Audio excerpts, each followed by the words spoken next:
Florida, Mr. Scott of South Carolina. Mrs. Shaheen. Mr. Sheehy.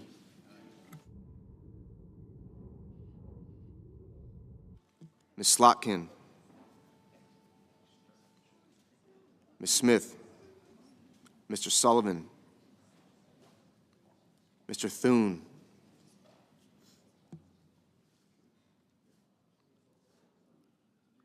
Mr. Tillis.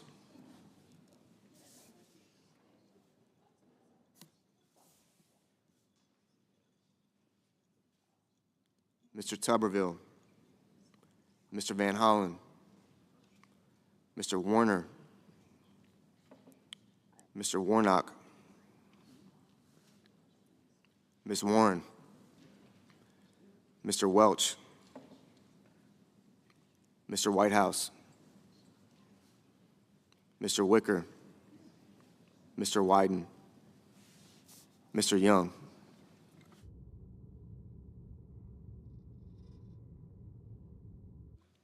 Senators voting in the affirmative: Barrasso, Cotton, Kramer, Crapo, Cruz, Fisher, Justice, Marshall, Moran, Mullen, Rounds, Sheehy, Thune, Tuberville, Wicker. Senators voting in the negative: Blunt, Rochester, Cantwell, Kane, Kelly, Kim, Murray, and Warnock.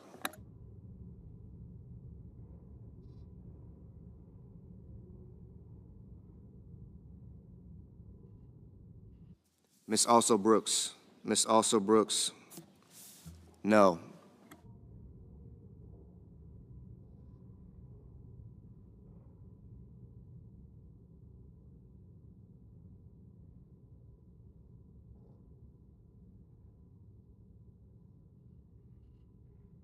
Ms. Baldwin. Ms. Baldwin, no.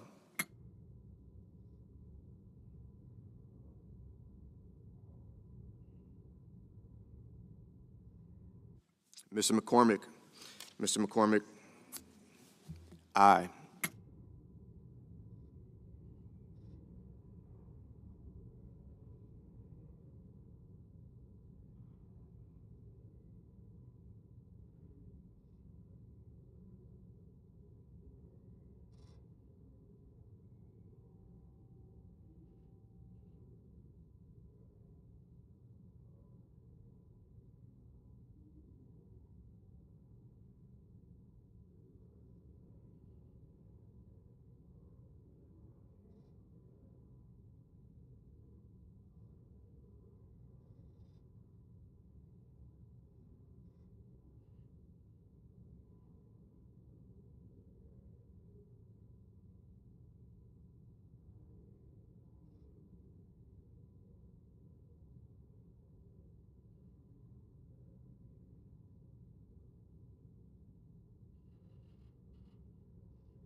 Mr. Schatz.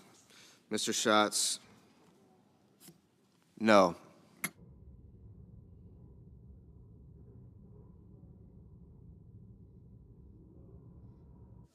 Mr. Daines. Mr. Daines, aye.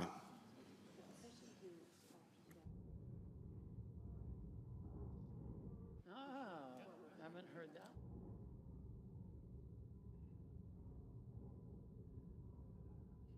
Mr. Reed. Mr. Reed, no. Ms. Hassan. Ms. Hassan, no.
Mrs. Blackburn. Mrs. Blackburn, aye.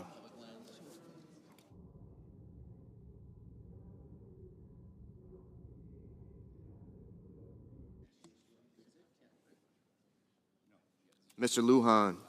Mr. Lujan, no. Mr. Van Hollen. Mr. Van Hollen, no. Mr. Gallego. Mr. Gallego, no. Mr. Wyden. Mr. Wyden, no. Mrs. Hyde-Smith. Mrs. Hyde-Smith, aye.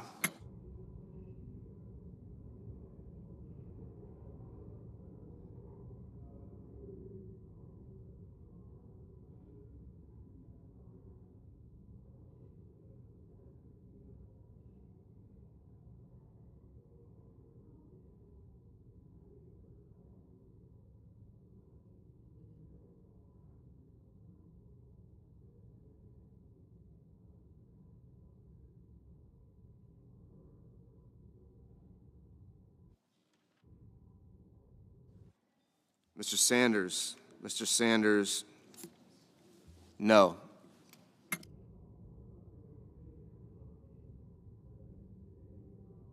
Mr. Curtis. Mr. Curtis, aye.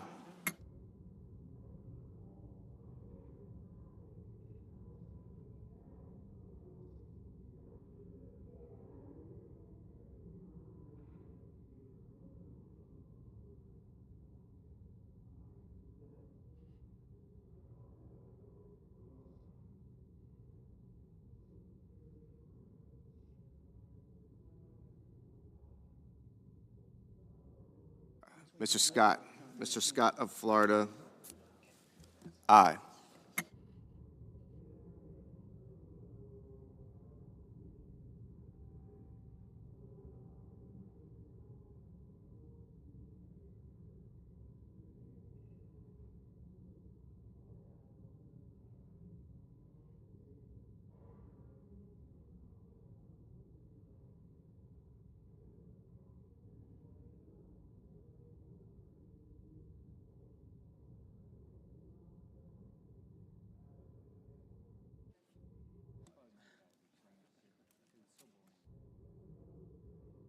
Mr. Banks. Mr. Banks, aye.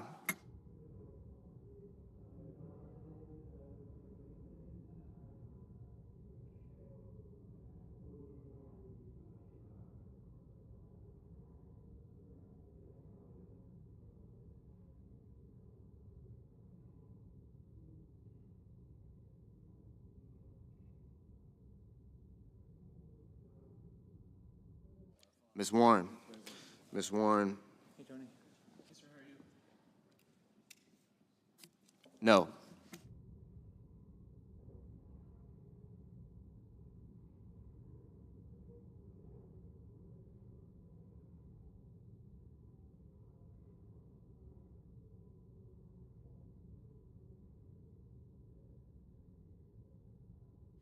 Mr. Haggerty.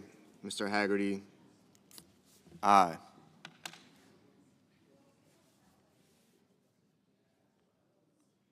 Mr. Merkley. Mr. Merkley, no. Ms. Rosen. Ms. Rosen, no.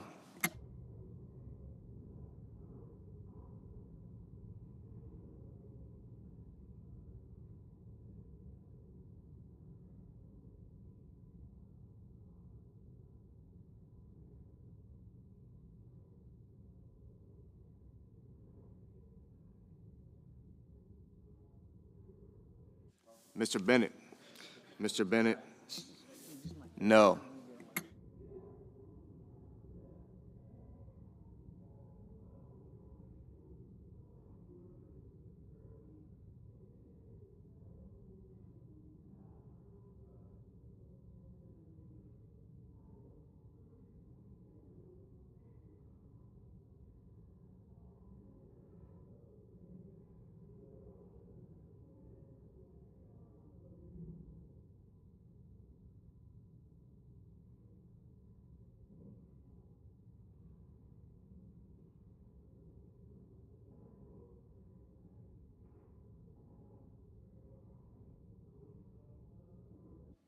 Mr. Peters.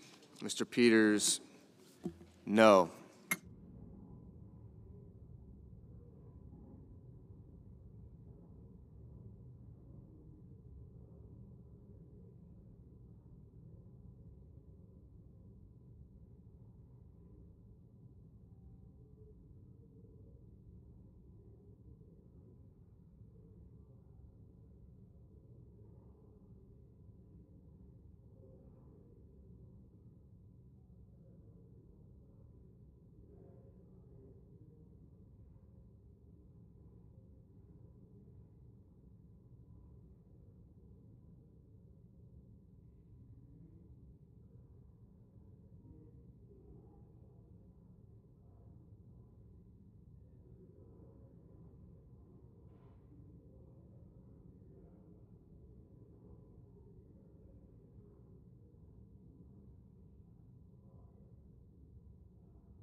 Mr. Tillis.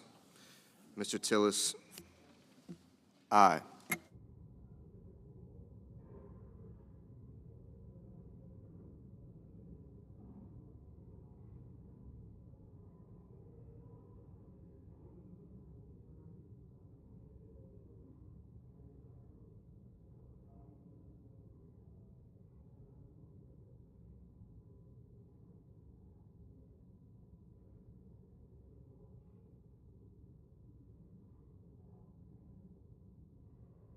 Mr. Johnson.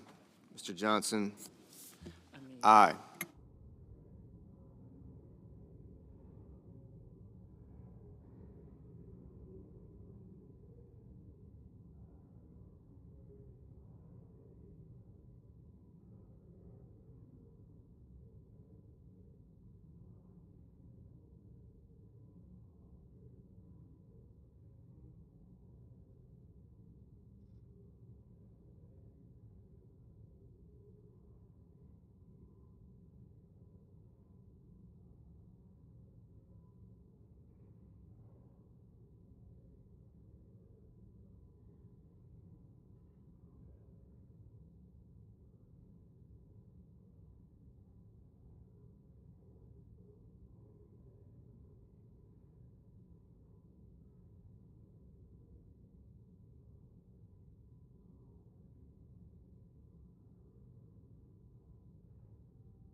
Mr. Budd. Mr. Budd, aye.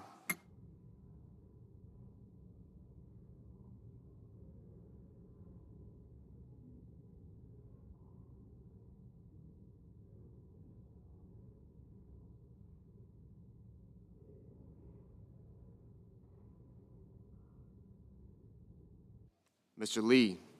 Mr. Lee, aye. Mr. Schumer. Mr. Schumer, no. Ms. Slotkin. Ms. Slotkin, no. Ms. Duckworth. Ms. Duckworth, no.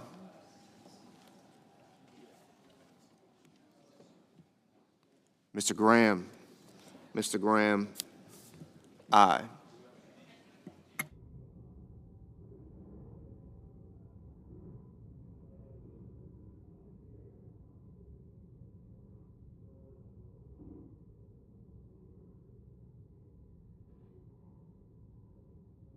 Mr. Young. Mr. Young, aye.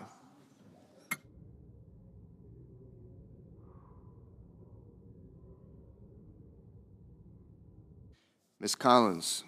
Ms. Collins, no.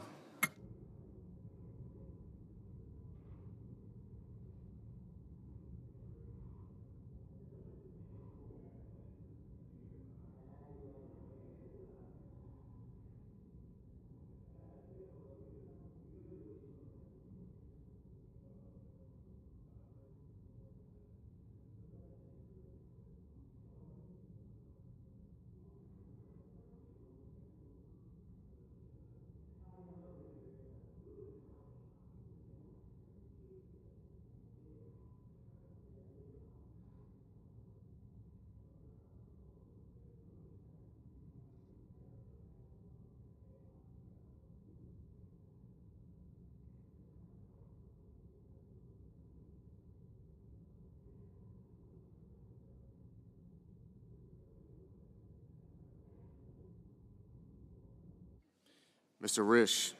Mr. Risch. Aye.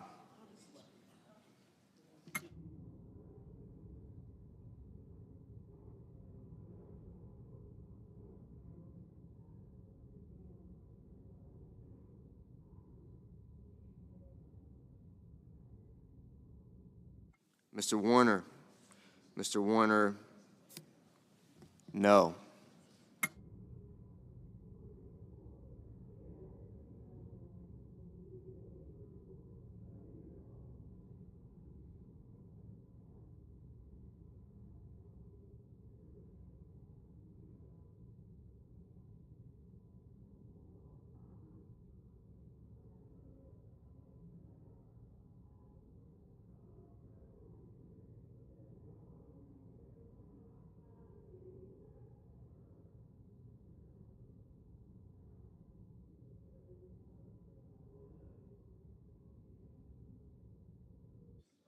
Mr. Markey. Mr. Markey. No.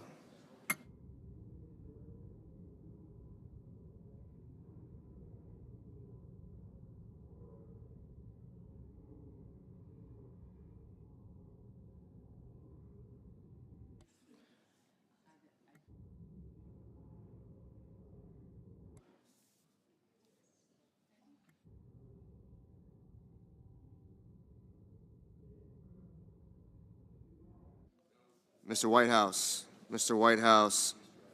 No. Mrs. Moody. Mrs. Moody.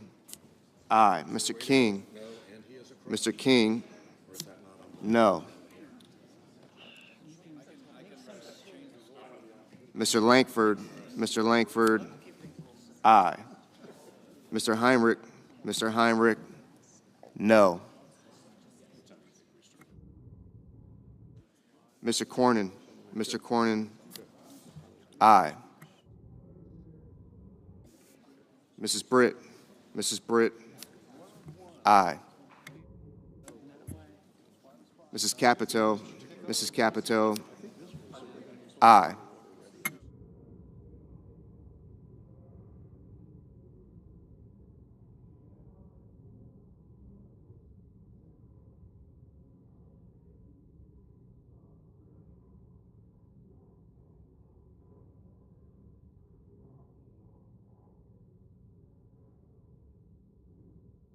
Mr. Moreno.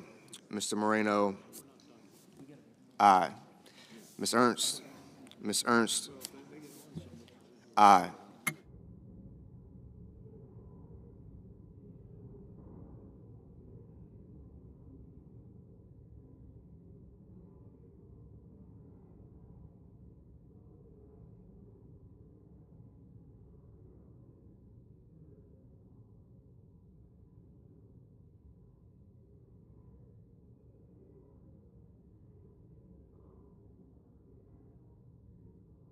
Ms. Smith. Ms. Smith. No.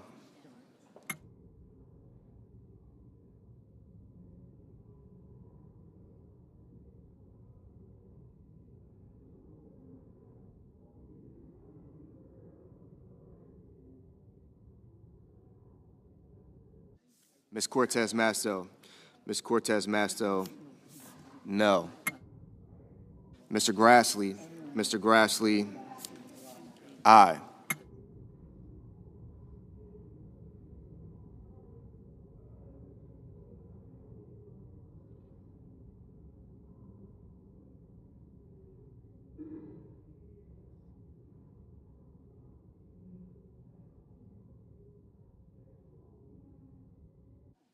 Mr. Schmidt.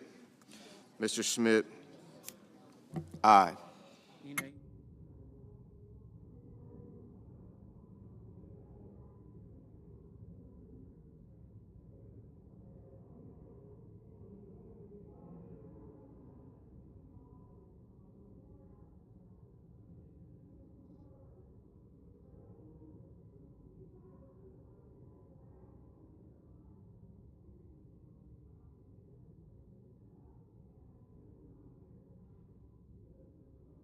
Mr. Husted. Mr. Husted. Aye. Mr. Ossoff. Mr. Ossoff. No.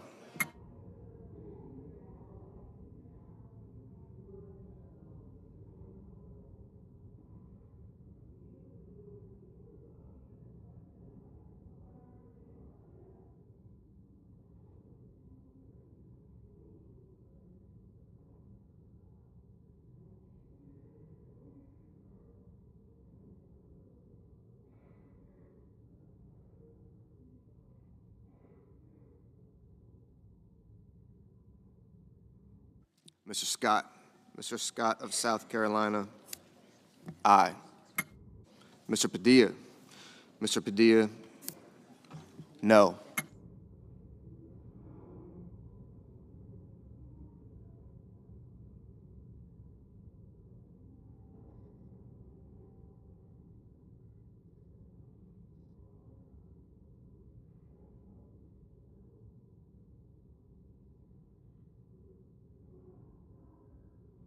Mr. Schiff. Mr. Schiff, no. Mr. Ricketts. Mr. Ricketts, aye. Ms. Hirono. Ms. Hirono, no.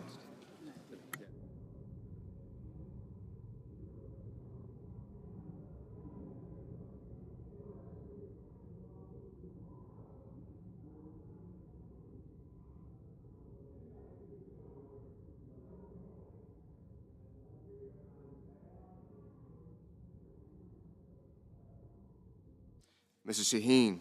Mrs. Shaheen, no.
Mr. Kennedy. Mr. Kennedy, Yeah, oh, I'm totally with aye. you, and I need to make sure that I don't. Mr. Coons. Mr. Coons, no. Mr. Murphy. Mr. Murphy, no.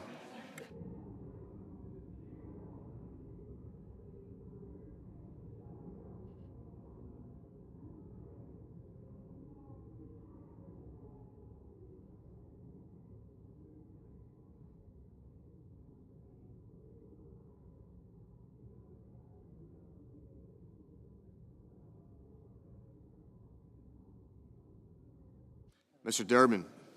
Mr. Durbin, no.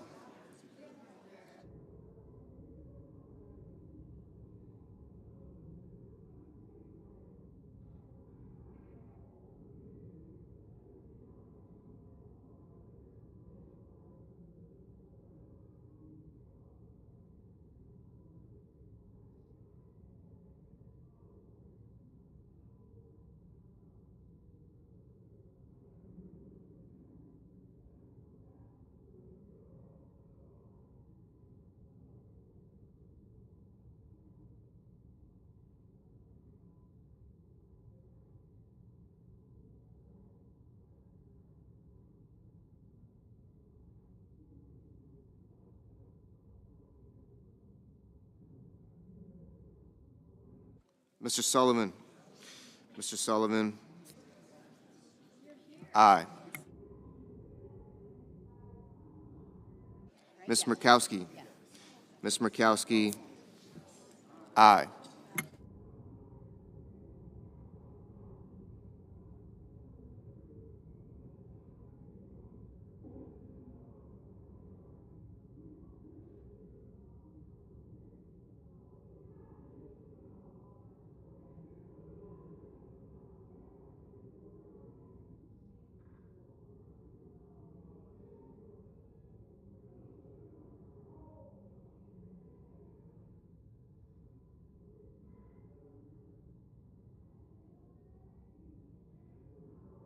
Mr. Welch. Mr. Welch, no.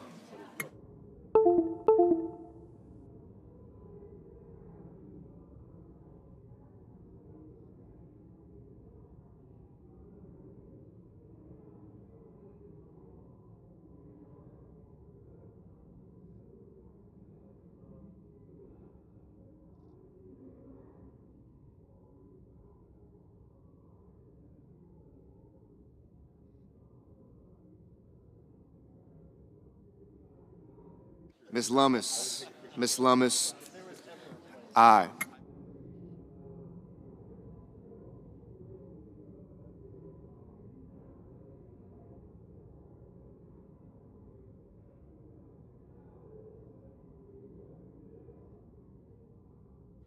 Mr. Cassidy. Mr. Cassidy, aye. Mr. Hickenlooper. Mr. Hickenlooper, no.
Mr. Booker.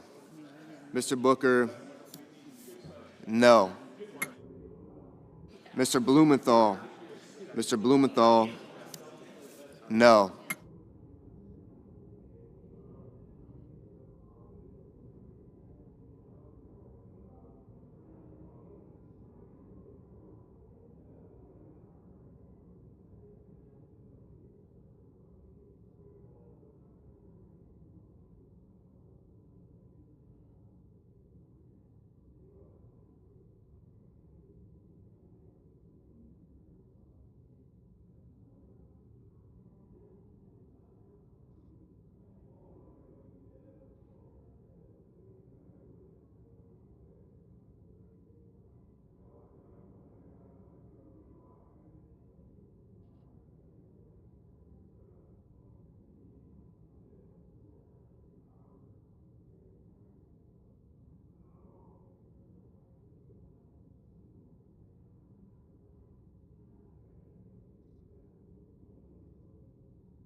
Ms. Klobuchar. Ms. Klobuchar, no.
Mr. Hawley. Mr. Hawley, aye.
Mr. Hoven.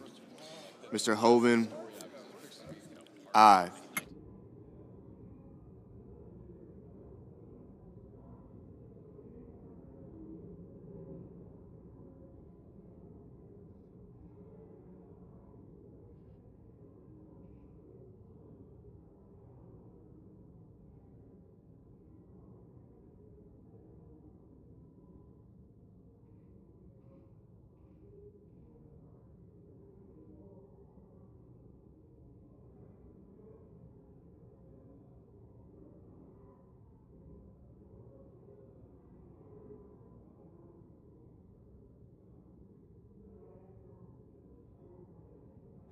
Mr. Paul. Mr. Paul, aye.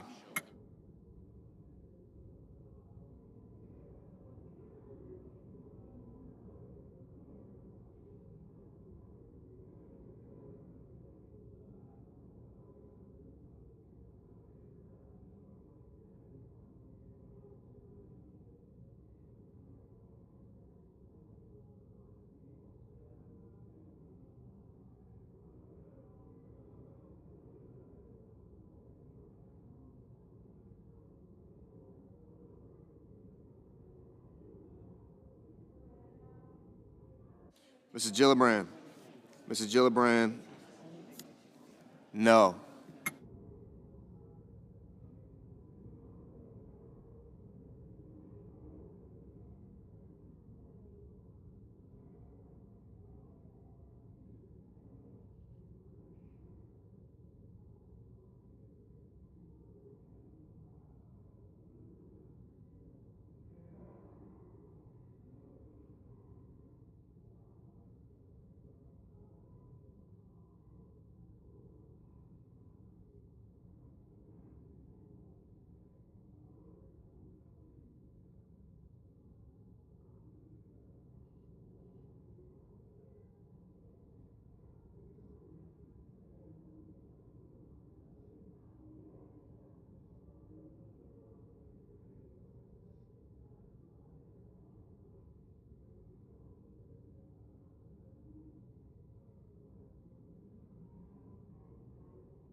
Mr. McConnell.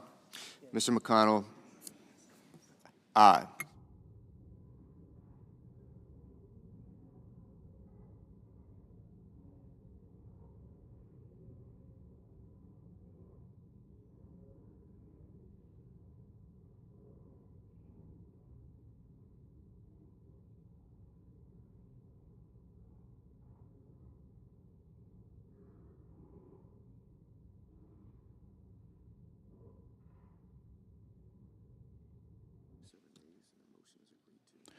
We have 51 yeas, 47 nays. The motion is agreed to.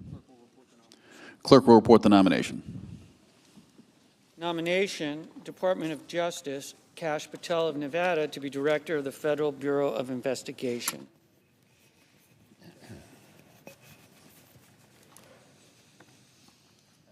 Mr. President, Senator from Kentucky. I've never liked calling too much attention to today's date, February 20th. But I figured my birthday would be as good a day as any to share with our colleagues a decision I made last year.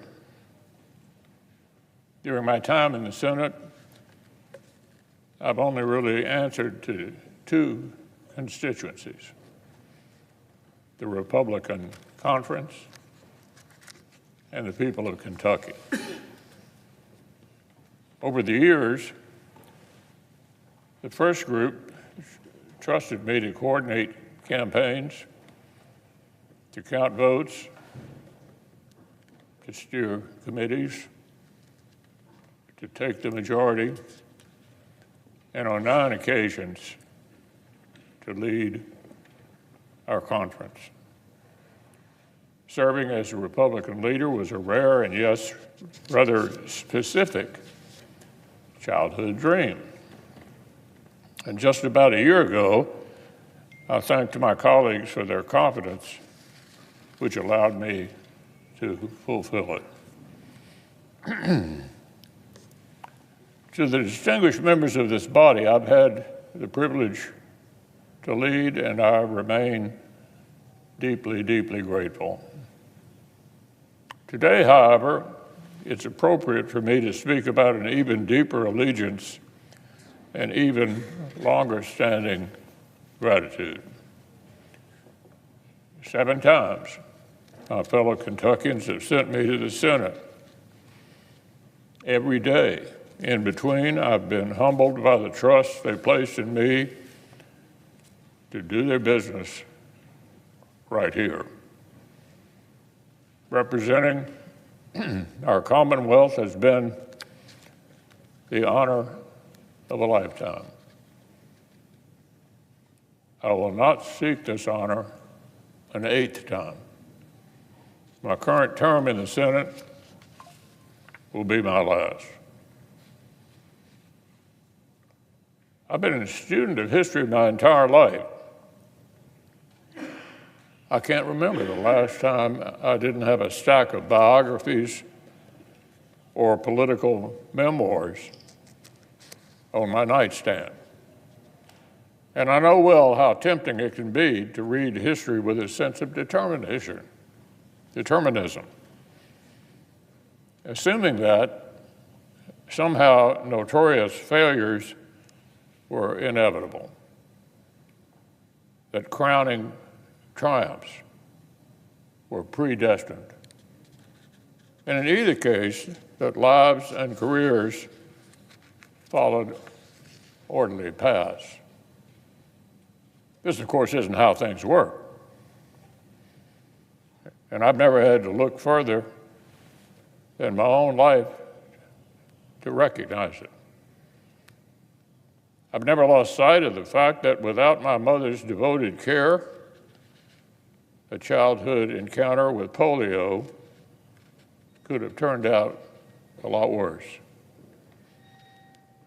That unless my father had taken a job in the bluegrass state, my interest in politics might have run a course somewhere else. But if it weren't for an 11th hour outside-the-box idea on the campaign trail,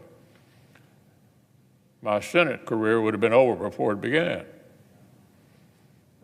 Or that, if not for the people of Kentucky, time and again, agreeing that leadership delivers and electing me to send back here, it would have been someone else from somewhere else taking that seat at the table where I've had a chance to work, strategize, fight, and win. I grew up reading about the greatness of Henry Clay, but there were times when the prospect of etching my name into his desk in this chamber felt like more of a long shot than making it to the major leagues. I got a front row seat to the greatness of Senator John Sherman Cooper of Kentucky as a summer intern in his office. But at so many moments in my early career, the idea of following in his footsteps felt more distant than the moon. So the only appropriate thing to take away today, apart from a healthy dose of pride, is my immense gratitude for the opportunity to take part in the consequential business of the Senate and the nation. Gratitude to the people I represent, Kentucky's families and farmers and miners and service members and small business owners. Gratitude to loyal friends, dedicated volunteers, and talented staff who've helped me serve much better. Gratitude to this institution that has repaid my devotion so generously over the years, and to so many colleagues who've become great friends. Gratitude for my family's support. And in particular, my ultimate teammate and confidant of the last 32 years. Elaine's leadership and wise counsel in their own right have made her the most seasoned cabinet official in modern history. On top of all that, her devotion to me and to Kentucky is a lot more than I deserve. When I arrived at this chamber, I wasn't coming with a governor's statewide executive experience or a House member's appreciation for Washington dynamics. I knew my hometown of Louisville, and I'd spent the previous few years working hard to learn what mattered to folks all across the rest of the Commonwealth. And yet, within weeks of swearing the oath, sure enough, I was here on the floor talking with colleagues from other far-flung corners of the country, discussing solutions to a farm income crisis and infrastructure challenge that affected different states in the same way. I learned quickly that delivering for Kentucky meant finding the ways the Commonwealth's challenges were actually tied to national debates. Seeing to it that major agriculture legislation remembered Kentucky farmers and particularly included when they needed extraordinary assistance, like the tobacco buyout. Making sure that nationwide steps on transportation infrastructure included resources for modernizing the Brent Spence Bridge, which supports billions of dollars in economic activity in Kentucky and the surrounding region. And with the trust of a local community, finishing the task first assigned by President Reagan, the safe destruction of America's legacy chemical weapons at the Bluegrass Army Depot. So efforts like these have spanned the length of my Senate career. And I've been humbled each and every opportunity to help Kentucky punch above its weight. Of course, the Senate has to grapple with foundational questions that reach even more broadly across American life and either further into posterity. We're trusted on behalf of the American people to participate in the appointment of the federal judiciary.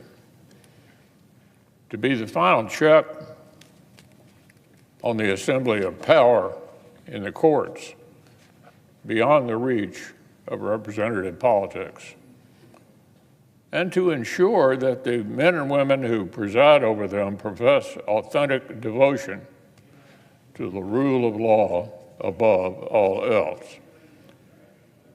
When members of this body ignore, discount, or pervert this fundamental duty, they do so not just at the peril of the Senate, but of the whole nation.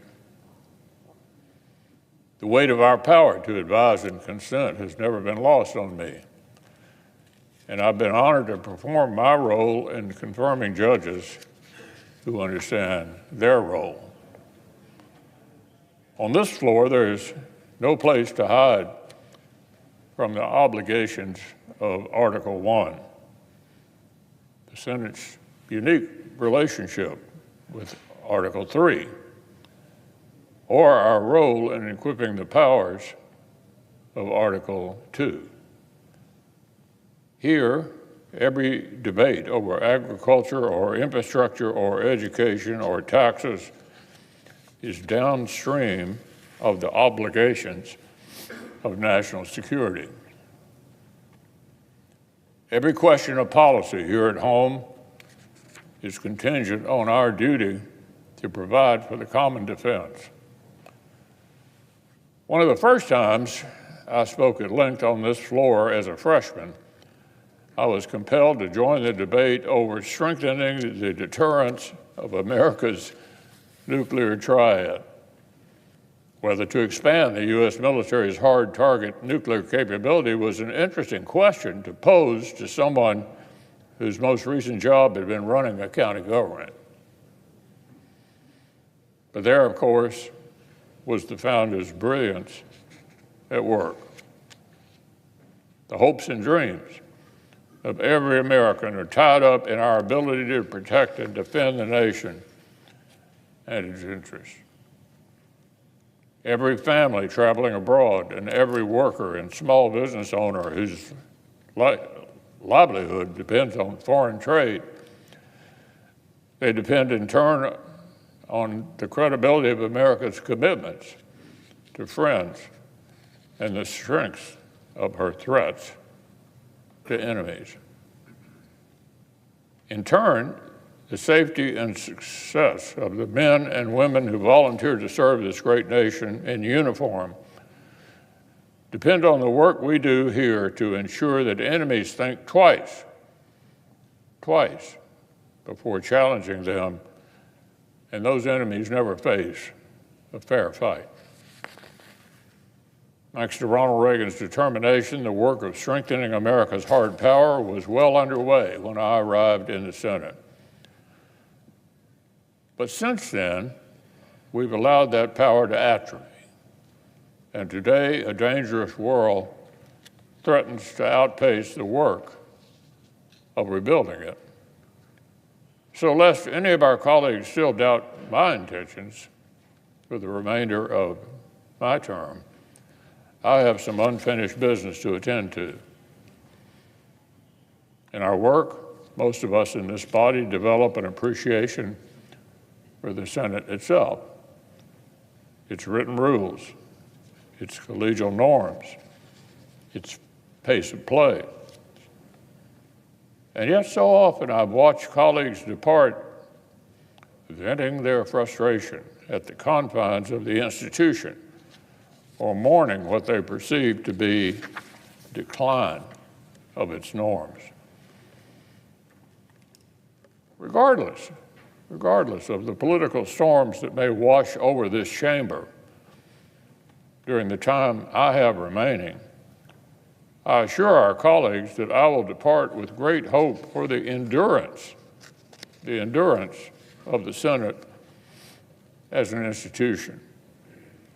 There are any number of reasons for pessimism, but the strength of the Senate is not one of them.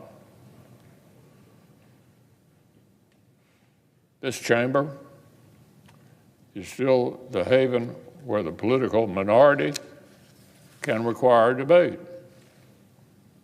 It's still the crucible in which jurists are tested for their fidelity to upholding the Constitution and laws as they were written.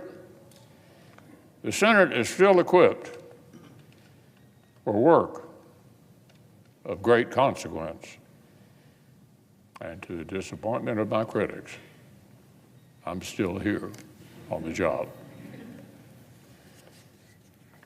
I yield the floor. Mr. President. Senator, North Carolina. Mr. President, I ask unanimous consent that the members and staff and spectators in the gallery be allowed to applaud for a period not to exceed 30 seconds.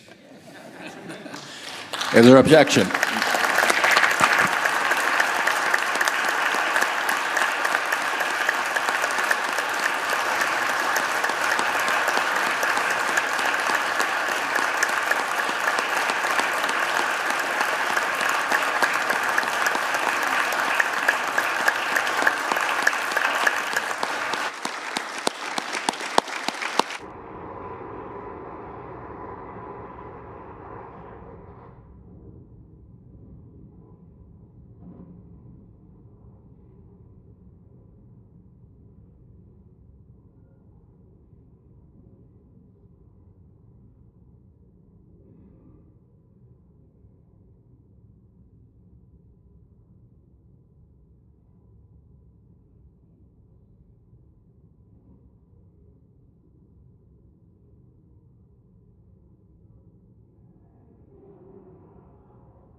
Mr. President.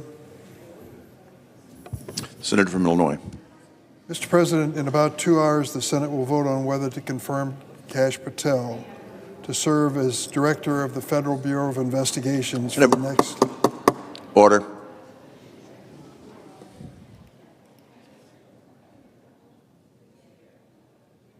To serve as Director of the Federal Bureau of Investigations for the next 10 years. 10 years, Mr. President. If Senate Republicans confirm Mr. Patel, I believe they will come to regret this vote, probably sooner rather than later. I, for one, am convinced that Mr. Patel has neither the experience, the judgment, nor the temperament to lead this amazing criminal investigative agency. It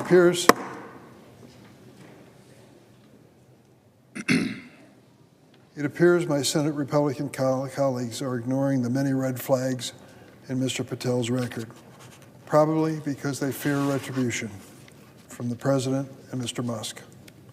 Let me be clear. This is not a partisan issue. During my time in the Senate, I have voted for 4 FBI director nominations before this one. Each one was clearly a Republican, and I voted for them nevertheless. Historically, the Federal Bureau of Investigation has been apolitical.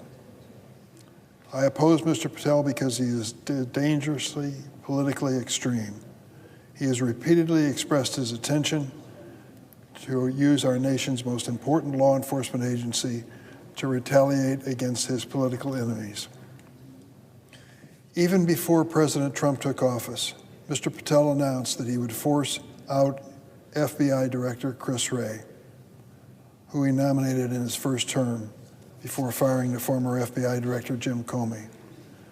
The director is the only political appointment at the FBI. Congress took steps to ensure that this agency remains as apolitical as possible by providing for a single term of 10 years for a director and subjecting the appointment to the advice and consent of the Senate. 50 years ago, we made this reform. We may see it all fall to ashes today. But as we have seen for weeks now, the Trump administration purge of the FBI is a political exercise that has spread to service career officials. There's an association of FBI agents, and the 2 leaders of that association came to see me recently in my office to talk about this situation. Both of them are women. One is serving 17 years in the career job at the FBI, and the other 22. They were quick to add that their fathers had been FBI agents before them. It was clearly in their blood. They came to tell me about the situation at the FBI today because of this transition and because of the prospect of Kash Patel heading their agency. They said morale has never been lower. They've gone through, many of them, gone through many presidential transitions and have never seen anything like this. The declaration that is required now of FBI agents as to whether they were participating in the investigation of the January 6 rioters who assaulted this United States Capitol building. Let's be honest about what's going on here. There's an effort to have Soviet-style historical revision. The Trump administration and the people that they're pushing into leadership have to basically pass a loyalty oath in terms of the outcome of the previous presidential election and what happened on January 6th. They're somehow asked to ignore the obvious that we see on videotape over and over again. The rioters assaulted this Capitol.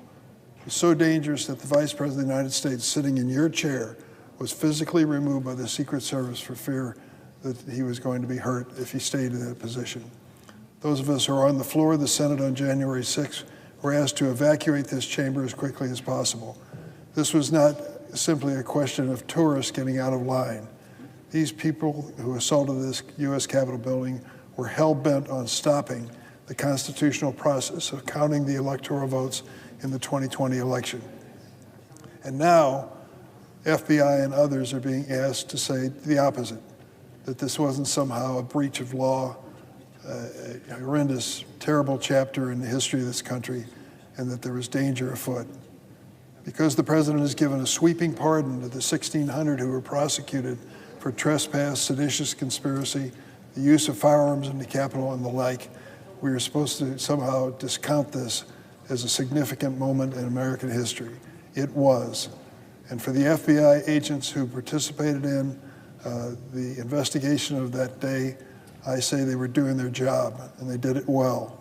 And now to remove them from the FBI because of that has obviously hurt the morale of the FBI agency and made them stop and wonder what the future holds for them if another president comes in with another political agenda. Will they be the victims again? As we've seen for weeks now, the Trump administration's purge of the FBI is a political exercise that has spread to senior career officials. In the FBI long history, this has never happened before. This purge has dramatically weakened the FBI's ability to combat national security threats and has made America less safe. Senior leaders with collectively hundreds of years of experience have been forced out, creating a leadership vacuum.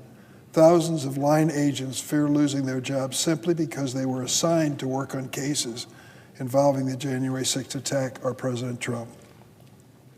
I have heard directly from FBI agents who now fear for their safety and the safety of their families.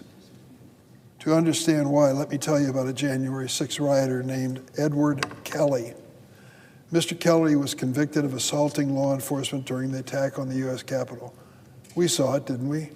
In terms of videotapes that show our law enforcement agents trying to stand their ground in this Capitol building, being beaten back and assaulted by these mobs. Mr. Kelly was convicted of assaulting law enforcement, and he was given a full and unconditional pardon by Donald Trump. But Mr. Kelly has also been convicted in his home state of Tennessee of conspiracy to murder the FBI agents who investigated his role in the January 6th attack. Understand this. Now he is arguing that President Trump's blanket pardon of Mr. Kelly should cover his attempt to kill FBI agents. When asked about the possible firings of career FBI officials at his confirmation hearing, Mr. Patel, under oath, and I quote, said, "I don't know what's going on right now at the FBI." Mr. President, that's not true. Thanks to multiple brave whistleblowers, we now know that Mr. Patel likely committed perjury in making that statement. Even before being confirmed as an FBI director, Mr. Patel is already directing the ongoing purge of honorable career public servants. Despite his status as a private citizen, he has no right to be part of this awful process. I urge my Republican colleagues, seriously, consider these credible whistleblower allegations before you vote on Mr. Patel's nomination. Mr. Patel's claim about an FBI purge were not his only misleading statements under oath. At his hearing, Mr. Patel implausibly told me he could not recall Stu Peters, a man who's been identified as an anti-Semitic Holocaust denier. I asked him repeatedly, what about Stu Peters? Don't know the man, don't recognize the name. This is simply not true. Considering that Mr. Patel appeared on Mr. Peters' podcast 8 times, Mr. President, 8 times, and he couldn't recall the man's name. And Mr. Peters has since revealed that he and Mr. Patel directly communicate via their personal cell phones, quote, constantly. Constantly was the word he used. As far as Patel was concerned, under oath, never heard of the man. Why in the world would he do that? Why would Mr. Patel admit the obvious? 8 podcasts and constant communication with this man? And an even larger question, what is he doing as a man who wants to direct the FBI in concert with anti-Semitic Holocaust denier Stu Peters? What is going on here? Is he showing good judgment? Is this the kind of person you want to put in charge of 38,000 criminal investigators? Mr. Patel also claimed, quote, he didn't have anything to do with the recording of the so-called January 6th prison choir, which included at least 6 rioters who violently assaulted police officers. Mr. Patel thinks there's something interesting, maybe even amusing, about the fact that he created a choir of these individuals who had been prosecuted for what they did on January 6th. Here's what Mr. Patel said to Steve Bannon after he denied knowing anything about this recording before the Judiciary Committee recently. He said to Steve Bannon, quote, "We got this idea to record the January 6 prisoners who recite the national anthem every night from the DC prison. Then we took that to the studio, so we mastered and digitized that." So on Steve Bannon's show, he is the mastermind behind this recording of these prisoners saying something about the national anthem every night. That particular tape that he created of the January 6 choir was taken to Trump rallies too and played as some kind of interesting display of what Patel insists are just political prisoners. One of Mr. Patel's choir boys, Julian Khater, Khater, he was convicted of assaulting Capitol Police officers with pepper spray. One of those officers was Capitol Police Officer Brian Sicknick. Brian Sicknick suffered multiple strokes and died the day after the attack. Mr. Khater was one of the people who assaulted him. Mr. Patel has called these violent January 6 rioters, and I quote, political prisoners. That includes Guy Reffitt. Guy Reffitt was sentenced to 87 months in prison for his role in the January 6th assault. 87 months. Mr. Reffitt brought a gun to the Capitol on January 6th and recorded himself saying the following, which I'll paraphrase because I don't want to use profanity on the floor of the Senate. Quote, "We're all going to drag them out kicking and screaming. I just want to see Pelosi's head hit every effing stair on the way out, and Mitch McConnell too. F them all." Mr. Reffitt's 19-year-old son, Jackson, turned him into law enforcement after the attack, despite Reffitt's threats to shoot Jackson and his sister. Here's what Reffitt said to his own children, quote, "If you turn me in, you're a traitor. And you know what happens to traitors. Traitors get shot." Mr. Reffitt received a full and unconditional pardon from President Trump. Guess where he was on January 30th this year? Back at the Capitol complex at Mr. Patel's confirmation hearing. Here's what Mr. Reffitt posted on social media from the hearing room, quote, "Present and in support of Kash Patel, as the leftist commies continue to spew lies, misinformation, and disinformation, my man is Clean House Kash," quote unquote. Stu Peters, constant communication, Holocaust denier. This gentleman, he's become a hero too for his appearance before the committee, and we're all commies for questioning Kash Patel's politics and what it's led to. These are Mr. Patel's allies: Stu Peters, Julian Khater, Guy Reffitt. On the other hand, consider who is warning us about Mr. Patel. Former Trump officials who know him, like Attorney General Bill Barr, CIA Director Haspel, Defense Secretary Mark Esper, and National Security Advisor John Bolton. All of these were Republican appointees who worked with Patel, who know him well, and warn us not to do this. Don't give this responsibility to this man. All Republican appointees. Mr. Patel has left a long trail of grievances, lashing out at anyone who is not completely aligned with him.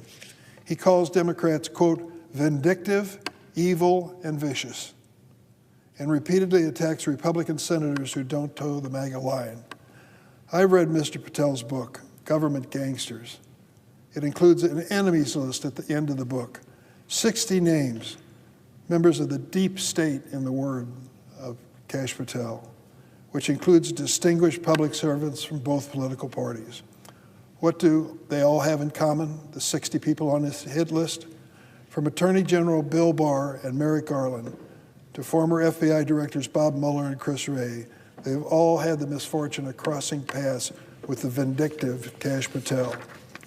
Mr. Patel claims he respects law enforcement, but his words and actions demonstrate his disdain for the FBI. He has said on day one he plans to, quote, shut down the FBI headquarters, and he's falsely claimed that the FBI, quote, was planning the January 6th event for a year beforehand. There is no truth to that statement, Mr. President, and he is casting aspersions on the FBI that are undeserved. Mr. Patel's record demonstrates that he's dangerous, inexperienced, and dishonest. He should not and cannot serve as an effective FBI director. Mr. Patel has been crystal clear that he plans on using the FBI's vast surveillance and investigative authority to, quote, come after, close quote, the president's enemies. It is shocking that my Republican colleagues are willing to support him, despite the serious threat he poses to our national security. And I'm sorry to say I believe they will quickly come to regret this vote. When I think of giving this man a 10-year tenure as director of the leading criminal investigative agency in the world, I cannot imagine a worse choice. You want the person who has that job and that power to destroy people simply by investigation, to show some temperament and some judgment. Kash Patel shows just the opposite. He is neither qualified nor prepared to assume this responsibility. I will be voting no and plead with my Republican colleagues. Please think twice before creating this situation and making it even worse. I yield the floor.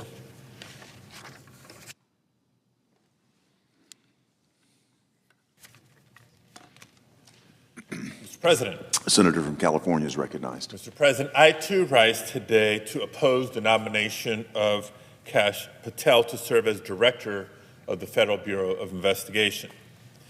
Now, let me begin by saying to Americans watching at home who may not be completely up to speed as to what's going on, the importance of this specific nomination, or wondering who is Kash Patel.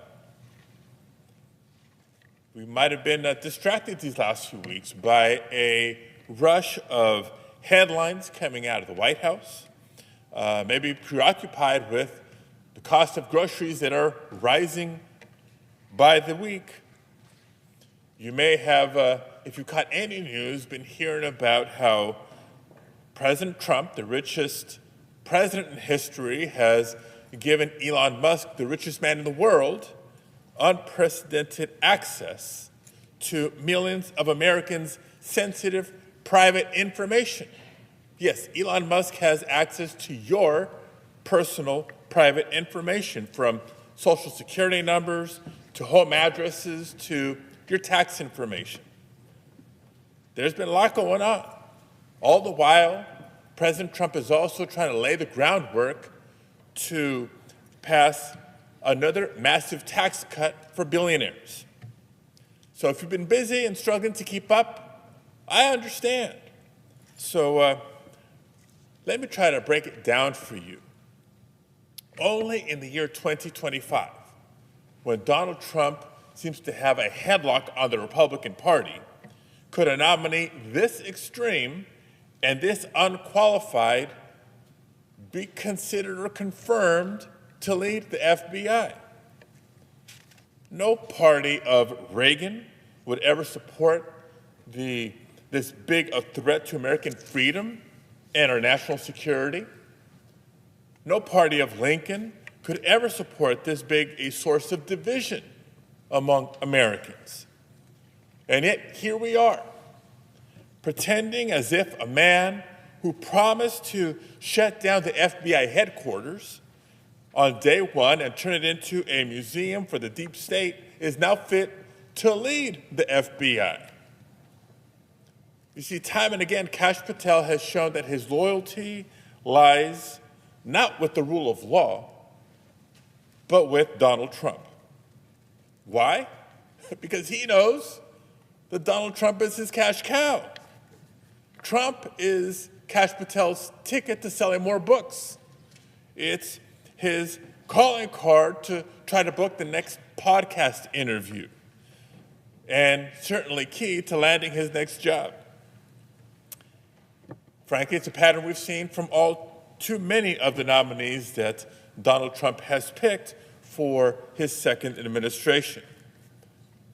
These are people whose sole qualification is allegiance to Trump.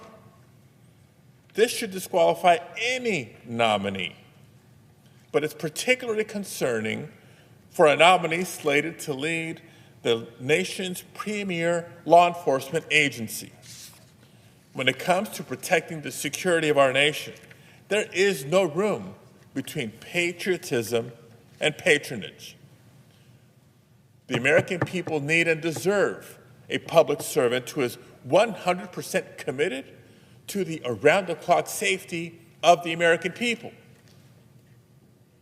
Unfortunately, through his actions over the course of the last several years, his conduct this past month before the Senate Judiciary Committee, Kash Patel has demonstrated a dangerous lack of judgment, lack of preparation, and lack of independence.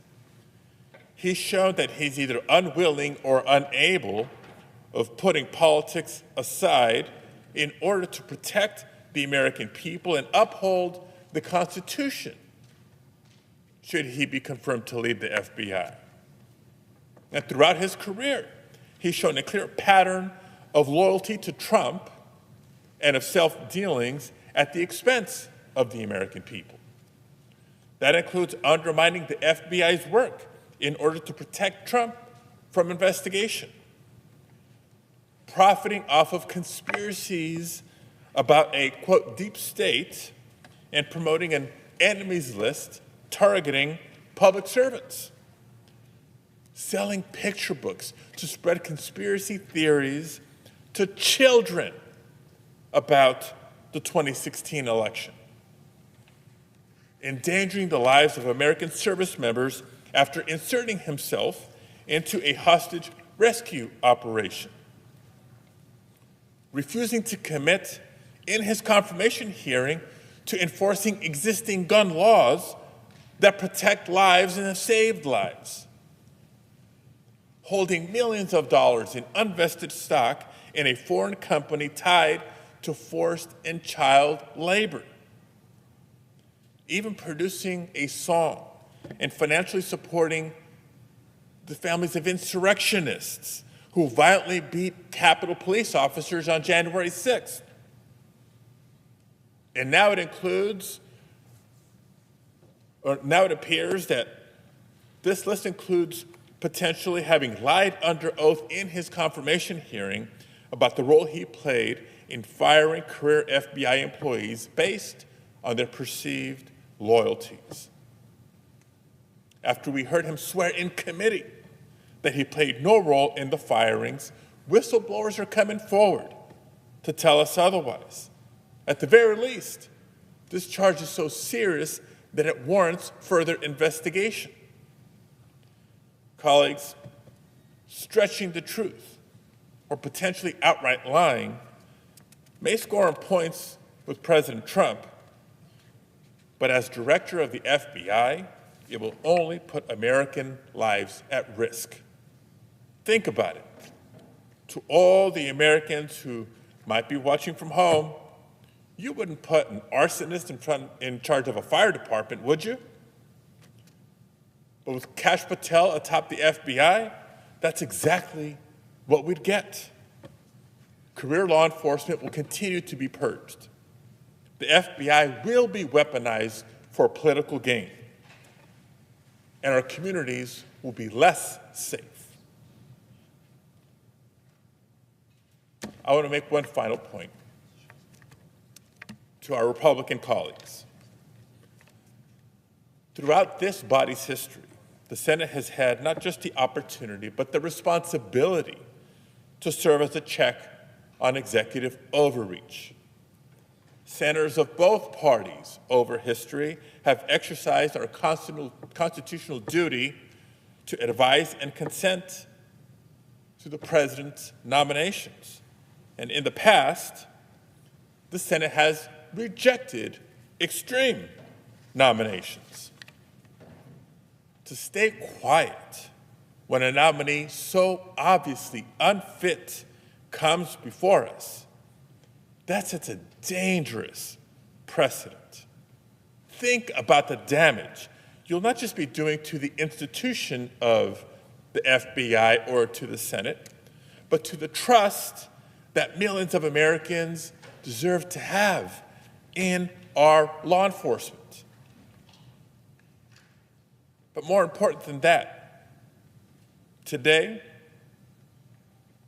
consider this, that someday in the future, possibly the near future, when a loyalist FBI director abuses the position and fails to protect the American people, it won't just be Kash Patel that will be held accountable. It won't just be President Trump we will try to hold accountable. It will be every member of this body who supported his nomination that will also be held accountable.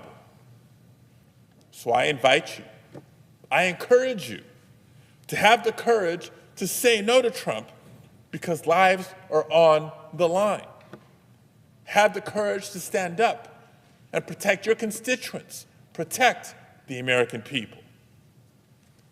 Stand up, do the right thing, vote no on this nominee. Thank you, Mr. President. I yield the floor.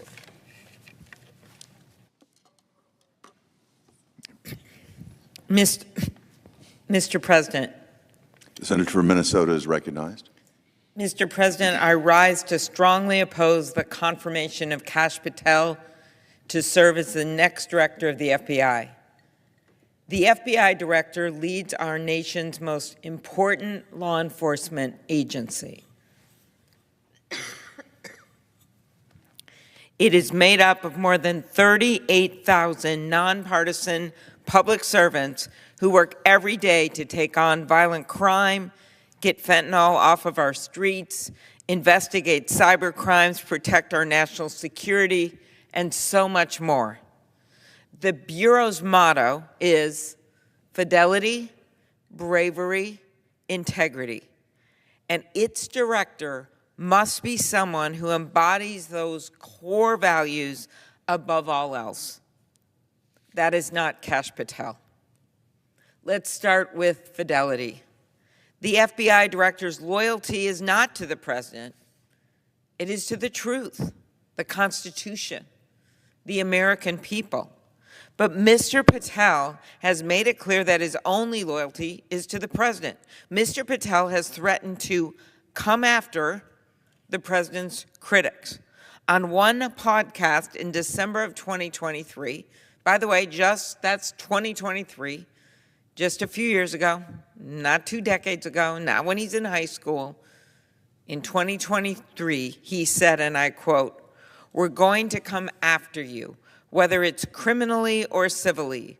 We'll figure that out. But yeah, we're putting you on notice." And on another podcast last August, he said, "When Trump wins in 2024 and is in power in 2025, we can prosecute them," referring to Justice Department officials. That was just last August. At his hearing before the Judiciary Committee, we gave Mr. Patel numerous opportunities to explain, to walk back his threats. He chose not to, nor did he try to explain his so-called deep state list of former government officials, including many Republicans who served under the president's first term. This list of his deep state government gangsters, as he called them, list included former Defense Secretary Mark Esper, former CIA Director Gina Haspel, former National Security Advisor John Bolton, and former Attorney General Bill Barr. Bill Barr, who had received so many compliments from people in this body, from so many Republicans, including the chair of the Judiciary Committee. I remind our colleagues on the other side of the aisle that Bill Barr wrote that putting Patel in charge of the FBI, promoting him in any way, would only happen, quote, over his dead body, end quote. Gina Haspel threatened to resign to stop Patel from becoming her deputy, and John Bolton said that Patel demonstrated no policy aptitude at all. Mr. President, these are staunch, lifelong Republicans. They are experienced and respected people. I may not agree in any way with everything they've said or done, nor does everyone here, but we do agree that they are people of integrity. Mr. President, if these people can end up on Kash Patel's deep state list, we can only imagine what that would mean for anyone who might not be deemed sufficiently loyal to the president. We know what Mr. Patel wants to do with the people on his list because he already told us. In one interview, he said the people on the list, quote, need to go to prison, end quote. And his comments about his so-called enemies are not empty threats. His desire to punish all but the president's most zealous loyalists is far too real. At his hearing, Mr. Patel said that, quote, all FBI employees will be protected against political retribution, end quote. Yet, mere hours later, the administration forced out 8 of the Bureau's most senior, nonpartisan public servants who oversaw national security, criminal, and cyber matters. One day later, an email was sent to FBI employees requesting a list of everyone who had worked on January 6 cases, quote, to determine whether any additional personnel actions are necessary, end quote. It wouldn't matter if it's just a brand new person who gets assigned to a case or a senior person. It doesn't matter if these people were prosecuting people, investigating people that actually tried to do us harm in this chamber, chased down former Senator Romney in the hall. That all happened. Destroyed offices of the parliamentarian and others, cut police officers' faces and injured them. And then, when in any crime scene you'd have it investigated, this guy, Kash Patel, is questioning those FBI employees that were simply assigned to the case to work on them. This is not the person we should be putting in charge of the FBI. And I know my colleagues know this. So many of them that were there at the time supported Christopher Wray. I voted for Christopher Wray. He was Donald Trump's choice to run the FBI, but I thought that he would be a man of integrity, and he was. I will also note that applications to the FBI have tripled since he's been in office during that time period because he's improved morale, they've been doing their job, and people want to go work there.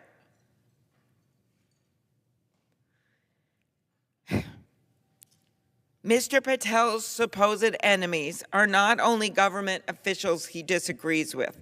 He has threatened the press as well. No one agrees with every story the press writes. I certainly don't. And I'm sure many of my colleagues have read stories about them that they don't like.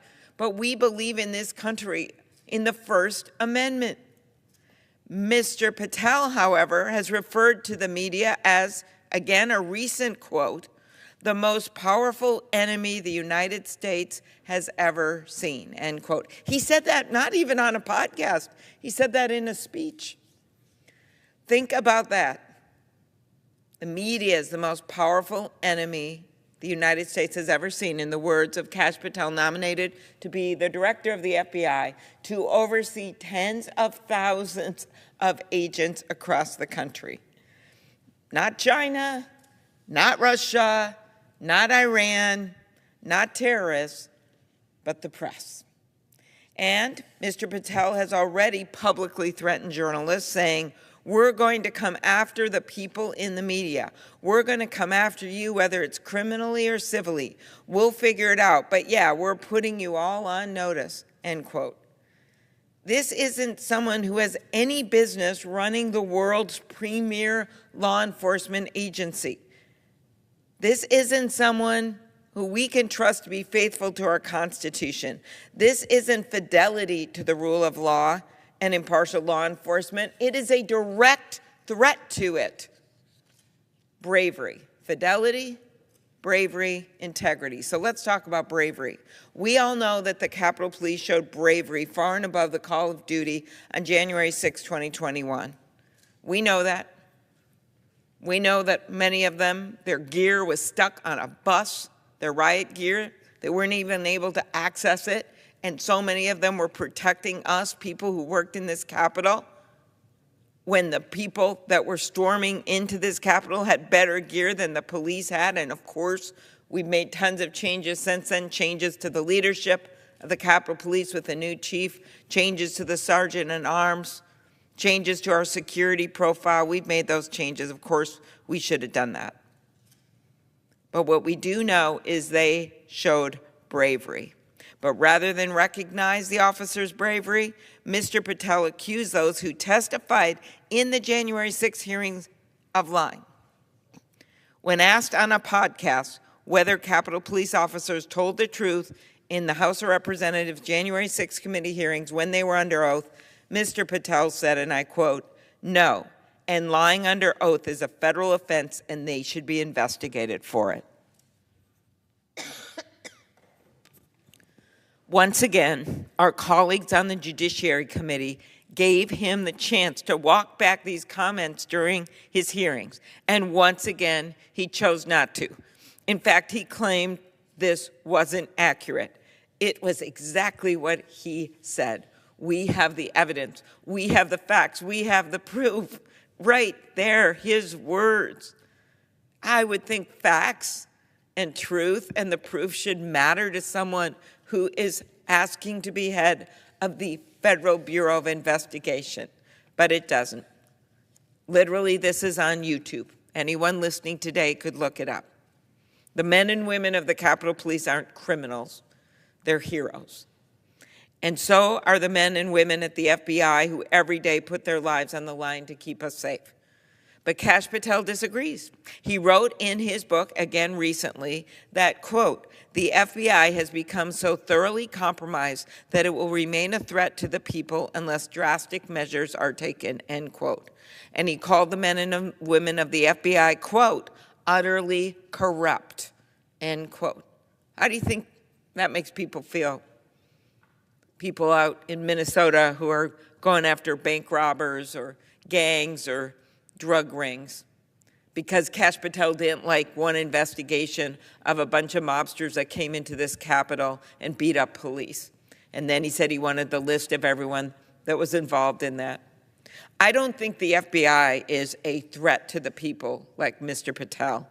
I don't think it's utterly corrupt, and I don't think my Republican colleagues believe that either. I think they admire the people that work at the FBI. In fact, under Mr. Wray's leadership, as I noted, the morale of the agents and personnel at the FBI has improved significantly, 3 times as many people, as I noted, applying as agents. These agents deserve a director who will have their back and continue building the morale at the Bureau, not someone who denigrates their service and, as Kash Patel has done, again, we've got it, his voice saying it, calls for their headquarters to be shut down and turned into a museum. That was one of his later comments. The men and women of the FBI show us every day what it means to embody bravery. And now we need to show them that we too can be brave and tell the president on this one, no, this is not the right person. We know he's your friend. We know you've hung out with him a lot, but this is not the person for this job. I asked my colleagues to vote no on just one of these nominees. I voted yes on some of them. I looked at their credentials. I made a decision. Maybe it wouldn't have been the first person I picked, but I voted yes on some of them. I asked them to vote no on Kash Patel. Integrity, FBI, integrity, I. The FBI runs on facts. It runs on truth. Without truth, the whole system breaks down. And in his hearing, Mr. Patel made clear why Americans should be so concerned about putting someone in charge of the FBI who clearly does not have the integrity the job demands. Mr. Patel did not even have the integrity to stand by his own words that we had on YouTube. Instead of disavowing or providing explanations for his past statements, he repeatedly misled the committee, dodged questions, and claimed ignorance. Claimed he didn't remember things he'd said just a few months before. Why would you want someone in the FBI who doesn't remember things they said only a few months before? This is irresponsible at best and deceitful at worst. The director of our nation's most powerful law enforcement agency must be forthright and trustworthy. He must follow the facts and carefully analyze evidence before drawing conclusions. Unfortunately, Mr. Patel has proven that his allegiance is to the president, not to the truth. Mr. President, independence of the FBI from the White House is critical. We recently saw courageous prosecutors stand up for an independent justice system. They resigned instead of carrying out politicized orders from the administration. These were not liberal lawyers. These were not members of the resistance. The acting U.S. Attorney for the Southern District of New York, Danielle Sassoon, was a Federalist Society member and a clerk to Justice Scalia. She is a rising star. She is so respected. She has taken on major cases and won against criminals time and time again. And she gave up the position of the acting head of one of the most incredible prosecutor's office in the country, the Southern District of New York. And the lead prosecutor of the case, Hagan Scotton, was a decorated Iraq war veteran.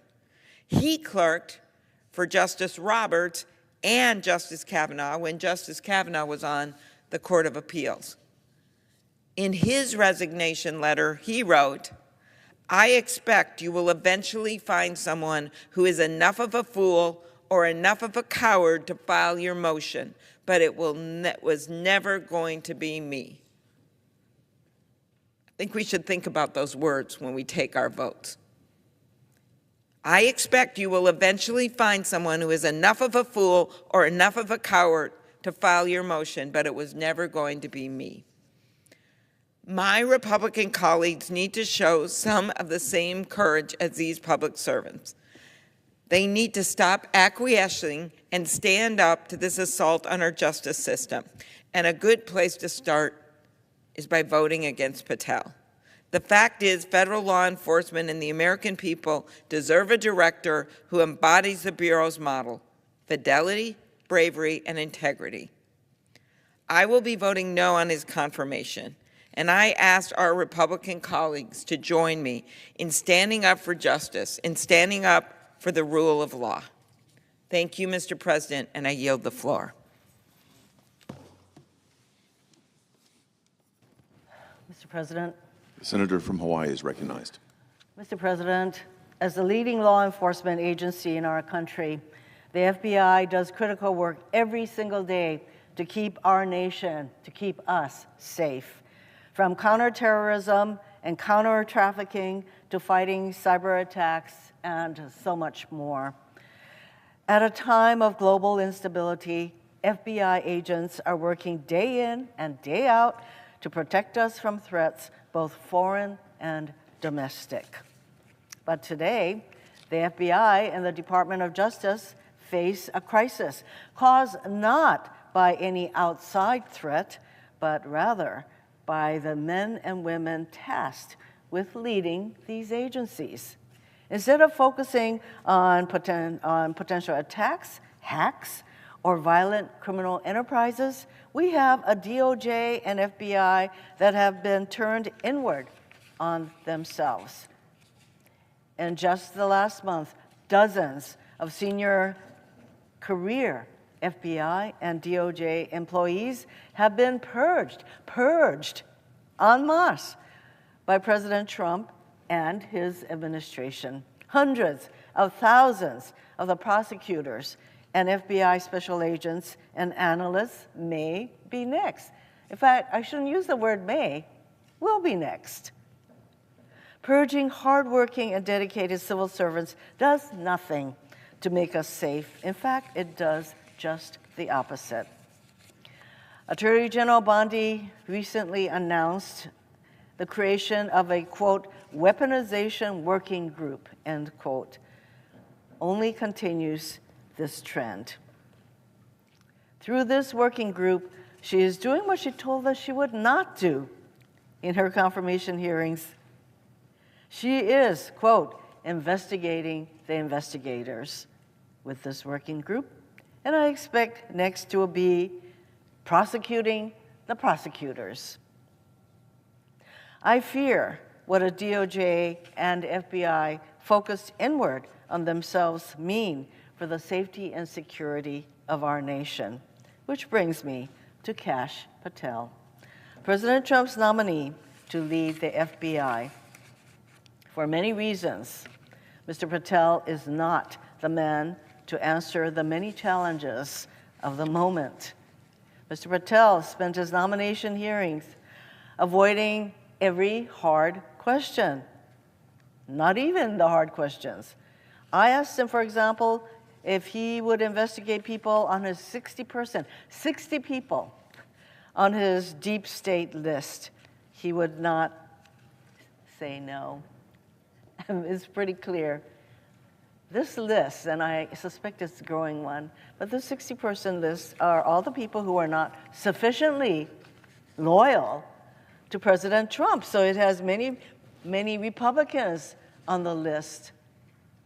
And what the heck is he planning to do with that list? Believe me, it's not because they're going to be commended for the work that they did. I asked him in his hearings whether he profited from selling supplements to detox the COVID-19 vaccine. Supplements he promoted on his social media channels. He did not answer. I asked him if Donald Trump lost the 2020 election. He would not answer. He claimed not to know an anti-Semitic extremist named Stu Peters, despite the fact that he appeared in this person's program 8 times. He tried to claim no involvement with the January 6th choir made up of inmates serving in prison for their part in the violent insurrection on January 6th at the Capitol. And of course, we all know all of these inmates have been pardoned en masse by the president. He claimed no involvement with this choir, despite promoting them and hawking their merchandise for years. He was unwilling to provide any details about his grand jury testimony related to the January 6th insurrection, testimony he had to be compelled to give after taking the Fifth Amendment.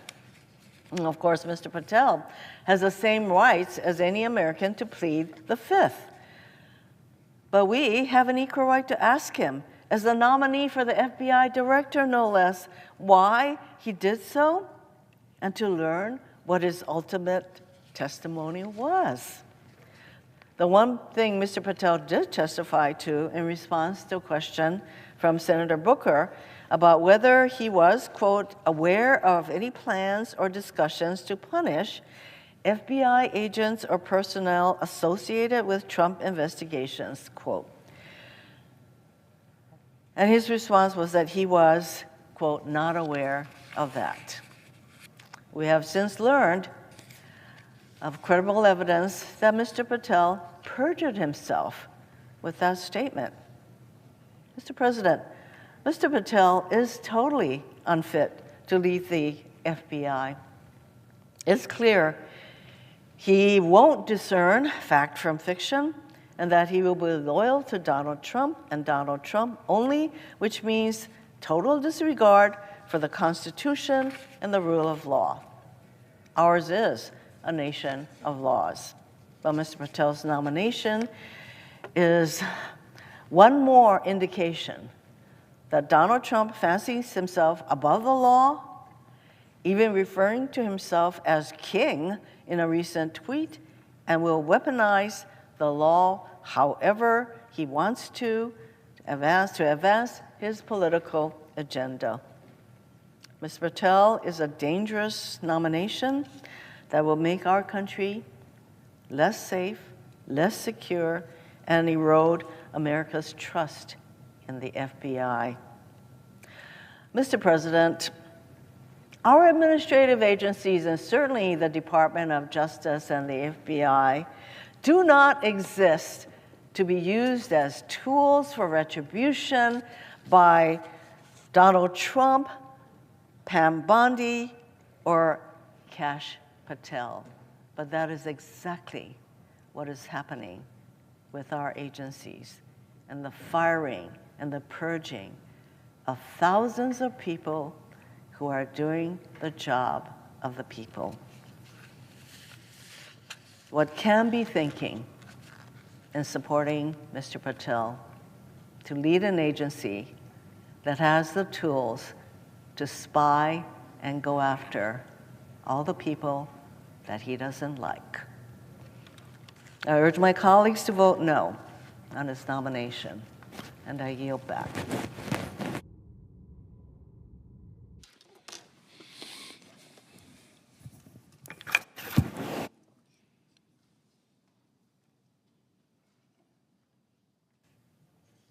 Mr. President. Senator from California is recognized. Today, the Senate is on track to confirm Kash Patel as director of the FBI. Think about that statement for a moment.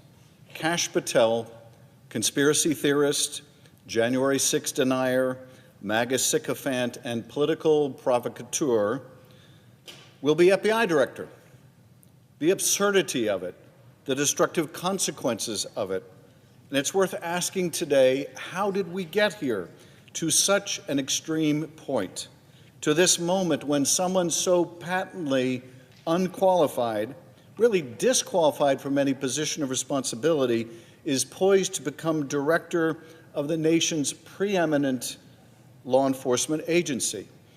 Earlier today, I stood with my colleagues out in front of the FBI headquarters, a building that Kash Patel promised to dismantle on his first day as FBI director and turn into a museum of the deep state, the home of a department that we all know he will convert into a political weapon for the president who is a serial lawbreaker and will use Patel as a tool for retribution against his enemies. But in a democracy, law enforcement does not serve the president, let alone someone who fashions himself as a king. Law enforcement serves the people. It is nonpartisan. It is not a vehicle of political payback for a political party. And yet we are watching the FBI and DOJ hollowed out, dismantled, and turned into an investigative and prosecutorial extension of Donald Trump's White House. We are watching it live in real time. It is already happening in that building we visited this morning. In just the last month, Donald Trump's Department of Justice has engaged in a brazen, sweeping purge, a rolling Saturday night massacre, an unmistakable campaign to intimidate, to punish, and to drive out thousands of hardworking, nonpartisan FBI and career DOJ employees. This is happening as we speak. Acting Deputy Attorney General Emil Bove fired roughly 24 prosecutors involved in January 6 criminal cases, not for cause, not for corruption, not for misconduct. They were fired for failing what is in effect a loyalty test. A loyalty test. A MAGA mob attacks the Capitol on January 6th to stop the peaceful transfer of power. They beat police officers, gouge them, bear spray them, all in the service of an even bigger crime, stopping the peaceful transfer of power after Donald Trump lost his re-election. And they get pardoned by Donald Trump. The lawbreakers get pardoned. And the brave FBI agents who track down these violent miscreants, these agents get punished. They get fired. They get purged. The one-man wrecking ball that is Donald Trump is turning the world upside down. The criminals are being pardoned, and the cops are being punished. Now, Kash Patel sat before the Senate Judiciary Committee and under oath insisted he knew of no plans to punish FBI employees involved in investigations related to Donald Trump. He positively levitated at the suggestion that such a thing could even be true. Then within days, top FBI agents were fired. Thousands of FBI employees, career professionals, were sent a detailed questionnaire demanding they disclose any involvement in investigations related to the January 6th insurrection. A warning accompanied this. Additional personnel actions could follow. And yet, Mr. Patel testified that, quote, there will be no politicization at the FBI. There'll be no retributive actions taken by any FBI should I be confirmed as FBI director. He sat in that committee room and told the Senate all FBI employees will be protected against political retribution. That was a Thursday. 3 weeks ago, the very next day, the purges began. Before the ink had dried on the transcript of that hearing, the retribution campaign had begun. In his written response to questions, Patel denies knowing about these actions in advance, denies knowing whether he discussed these dismissals with the White House, the DOJ, or the FBI. He wrote, I do not recall having conversations with the transition team about pursuing any particular investigations or targets. I asked him in writing about these actions, and his answer was he doesn't remember. But in fact, whistleblowers have come forward to testify or to state that not only did Patel know about the upcoming purges, he was directing those dismissals. How could he not recall that? It wasn't years ago or even months. It was days before. Days before his written answers to those questions, those written answers where he said he couldn't recall, he was directing these purges covertly as a private citizen. But he doesn't recall. Purges of quality career professionals who dedicated their lives to the rule of law, who have been fired, laid off, or forced out because they dared investigate a violent insurrection on our Capitol, or the President's retention of classified documents that contained our nuclear and other national security secrets. There was a time in our country when the FBI was weaponized, when it served as a sword for the President, and the DOJ served as his shield, when Hoover authorized covert harassment campaigns against the perceived enemies of the President. We thought those days were over, and they were over until now. We must not put in place a Roy Cohn for the President, someone who will bend and break the law to serve the President's personal and political aims.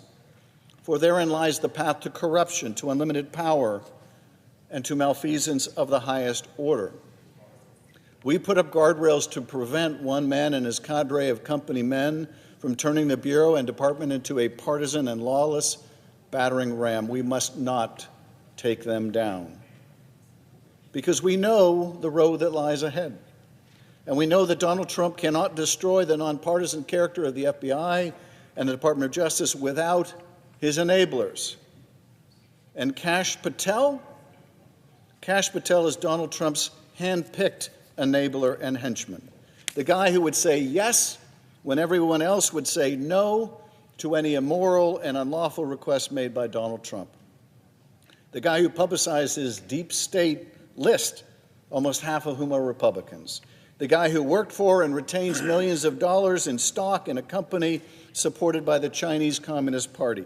In any normal world, that would automatically disqualify someone from leading the nation's premier law enforcement and counterintelligence agency. This is not someone we would want running the FBI.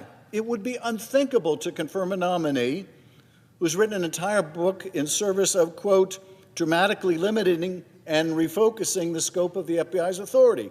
A nominee who has publicly said it would be fun to go on a manhunt of government gangsters alongside those who, quote, represent Donald Trump's army to take this country back. I'm of the opinion that the people the FBI should be going on manhunts for are actual criminals, not the President's enemies of the day. The FBI shouldn't serve as Donald Trump's army. Alas, we will not soon forget the last time Donald Trump's army presented itself to us. when they beat down the doors of this Capitol, when they attacked law enforcement and sought to overturn an election. Mr. Patel is quite familiar with that mob. He celebrated them in song. Now, Mr. Patel tried to deny his association with the January 6th choir. He said he had nothing to do with their recording.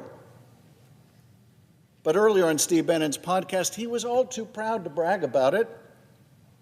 Quote, so what we thought would be cool is if we captured that audio and then, of course, had the greatest president, President Donald J. Trump, recite the Pledge of Allegiance, then we went to a studio and recorded it, mastered it, digitized it, and put it out as a song now releasing exclusively on the War Room. But when I asked him about this under oath, his response was, and you may never believe this, when he said we did this and we did that, we didn't include him.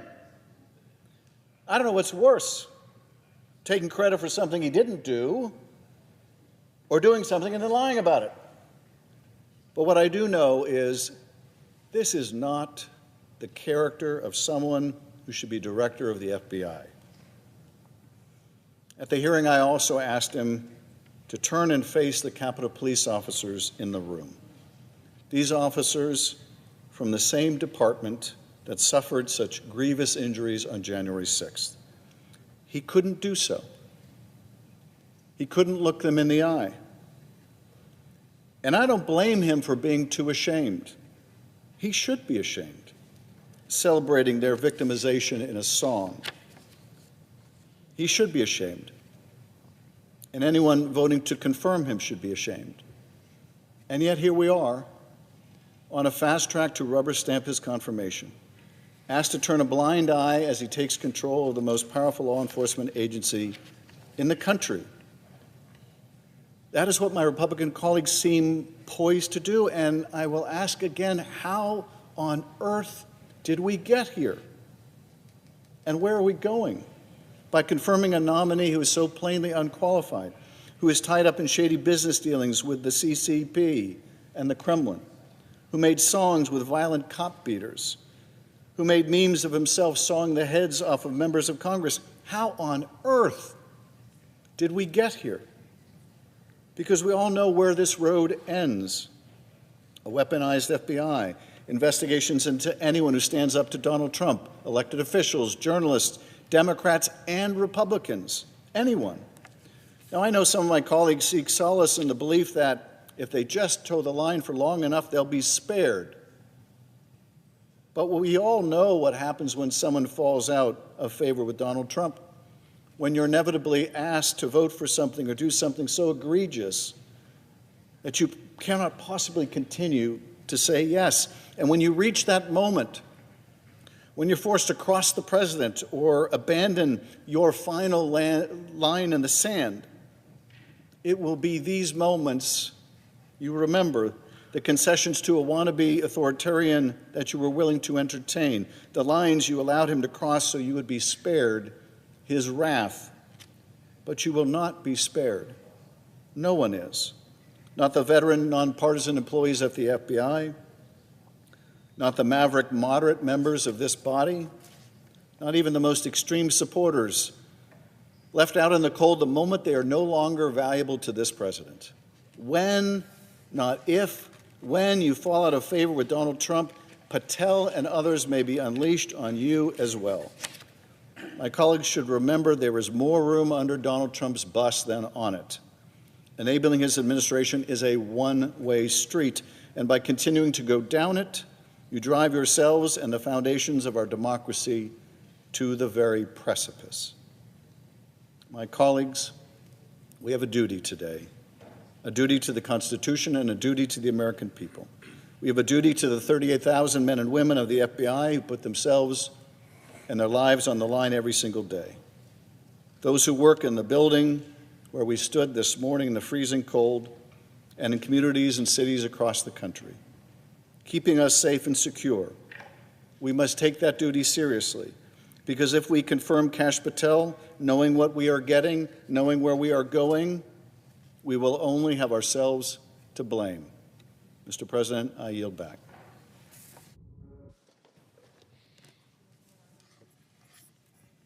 The senator from Rhode Island is recognized. Thank you, Mr. President. I'm here to join my distinguished colleague from California in opposition to the nomination of Kash Patel and to make crystal clear to this body what he is going to do in that job. He has shown who he is. So when these things go wrong, I want to be absolutely clear that our Republican friends were warned. They will own the consequences of Kash Patel's misbehavior. Let's start with the fact that unlike any FBI director before, this guy is a vitriolic partisan. And those are the stripes he shows when he is left to his own devices, and those are the characteristics he will revert back to when he is running the FBI. Just a few simple examples. This is from his book that contains, called Government Gangsters, and this is a page of his enemies list. Well, Attorney General Bondi said nobody should come to a law enforcement job with an enemies list. So then they had to pretend that this was not an enemies list. Well, of course it's an enemies list. Here's what Kash Patel himself says about it. Names named, roadmap unveiled, the manhunt starts tomorrow. If you're going to set up a manhunt against people, are they not your enemies by any logical definition of the term? He goes on to a video that shows himself chainsawing off the heads of the people on his enemies list, including the handsome junior senator from California and the daughter of former Vice President Cheney. It's a pretty gross image to be cutting the heads off of people with a saw. And he didn't put it up, but he retweeted it. He loved it so much that he put it up on his own media. Things like that are not appropriate for an FBI director. They're bizarre for just a normally weird person, but for an abnormally weird person to be the director of the FBI, things are going to go bad. Be warned. He is also a completely sycophantic suck-up when it comes to Donald Trump. He wrote children's books in which King Donald rules, and his loyal little functionary, Kash, brings justice to him, pursuing the slugs of the FBI. Really?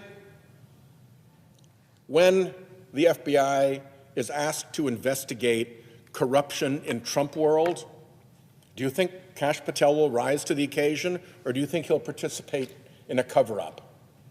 All you have to do is look at his own conduct and his own history. This is not Democrats saying this. What we're doing is relating what he has said and what he has done. This is Kash Patel on Kash Patel. He spread the really abhorrent lie that federal law enforcement was behind January 6th. On one of the many podcasts and interview shows where he spewed so much disinformation and partisan vitriol, he was asked, looks like you have a preponderance of evidence suggesting there may have been federal law enforcement involved in making January 6th happen. Patel's response, I'll get you to beyond a reasonable doubt. Beyond a reasonable doubt, he believed and said federal law enforcement agencies were behind January 6th. We know that is preposterous. We know that is false. We know that investigations have shown that none of that is even remotely true. That is completely false information. And yet, here he is spouting it, and that's what he's going to look like as FBI director, too. The FBI is going to have to appear before judges and convince judges of the probity of the agency, of the legitimacy of the agency, of the propriety of the investigation, that the department has done a fair job of marshaling the evidence. Here's what he says about judges. We got to start impeaching judges if they've ruled against Donald Trump. They were a political terrorist, in his view. Any case that Donald Trump's been charged in, almost every judge is handling this thing as if they were not a judge, but a political terrorist. And of course, he meant the Trump judge down in Florida as the only one accepted. When you start talking about judges that way, you can't then expect judges not to pay attention when you come before them trying to do the work of the FBI. Then there's the question of what his former colleagues have said about him. These are things that he said himself. What have his former colleagues said about him? Every single one a Trump appointee. John Bolton, National Security Advisor. I didn't think he was qualified. I was forced to hire him. Political pressure jammed him into the job, and Bolton said, I don't want any part of this guy. I was forced to hire him. The Attorney General Bill Barr. They tried to force him on Bill Barr as deputy director of the FBI. And he said, Patel has virtually no experience that would qualify him to lead the FBI, and said, over my dead body does he get that job. These are the job recommendations of his own colleagues that show his unfitness. Over at the CIA, they tried to stuff him in someplace. And the director of the CIA, Gina Haspel, I'm no friend of Gina Haspel, but here's what she said about him. If he came over, she would resign before allowing Patel to assume a position as her deputy. This is a guy who has a record of engagement with Trump appointees that show that he is not qualified, not capable, and somebody that they would resign before they'd let work for them. And now we're supposed to let him work for the American people? It is ridiculous. He testified once in state court on a Trump-related case, and his testimony was, to put it mildly, not convincing. Here's what the judge said. The court finds that Mr. Patel was not a credible witness. His testimony is not only illogical, but completely devoid of any evidence in the record. Okay, people come into court, they lie, the court doesn't believe their nonsense, and statements like this happen all the time in court. But here's where they don't happen. They don't happen with federal law enforcement agents. Because when I was the U.S. attorney in Rhode Island, if one of my FBI agents had gone over into the United States District Court in Rhode Island and testified in a criminal case in such a way that one of the United States District judges said about that witness, he was not a credible witness, his testimony was illogical, devoid of evidence in the record, we'd be looking into that. This comes darn close to being what is called giglio material. Material that the government is forced to disclose to future defendants when it bears on the credibility of a government witness, an agent who is a government witness. People lose their careers over giglio material. This, if he was an FBI agent, would have caused a response in headquarters to say, what the hell is going on? How did one of our people get involved in such flagrantly fake testimony that he was called out by the judge in the case like this? And this is the person that they want to put in charge of the organization, whose probity and whose professionalism and whose integrity are essential to the successful working of the organization. And the guy was basically called out as a liar and a fraud in plain court. This guy is a hot mess. And when you have a character like this that lies in court, that runs chainsaw memes about your opponents, that every person who he tried to work with who was senior in the Trump administration said, get this bum out of here, I don't want to be anywhere near him, that's a record. And you all, my Republican friends who are going to vote on this guy, when he gets there and he does what his character tells us he will do, don't think this isn't going to come back to haunt you. And by the way, don't think that his Trump servience as FBI director won't turn on you. Just because he's a vitriolic partisan who despises Democrats doesn't mean that when Trump's ire moves someplace else to Republican office holders, he won't be there to deliver the FBI as an enforcer against you. So there's a lot to be concerned about. I'll close with this. Never before in the history of American law enforcement has somebody sought to attain a high position in American law enforcement who has pled the Fifth Amendment. Not only did he plead the Fifth Amendment, but he refused to tell the committee what it was all about. You can't plead the Fifth unless you have a reasonable expectation that could put you in jeopardy of a crime. What crime? How in jeopardy? Explain that. You're not just a normal person, you're trying to be the head of the FBI. In a civil case, pleading the Fifth entitles the judge to instruct the jury to draw an adverse interest about your testimony, that the jury can find against you because you took the Fifth. Why we have not had a straight answer yet from our Republican colleagues about why the guy who wants to be the head of the FBI pled the Fifth? It is an unprecedented, terrible situation. With that, I yield the floor.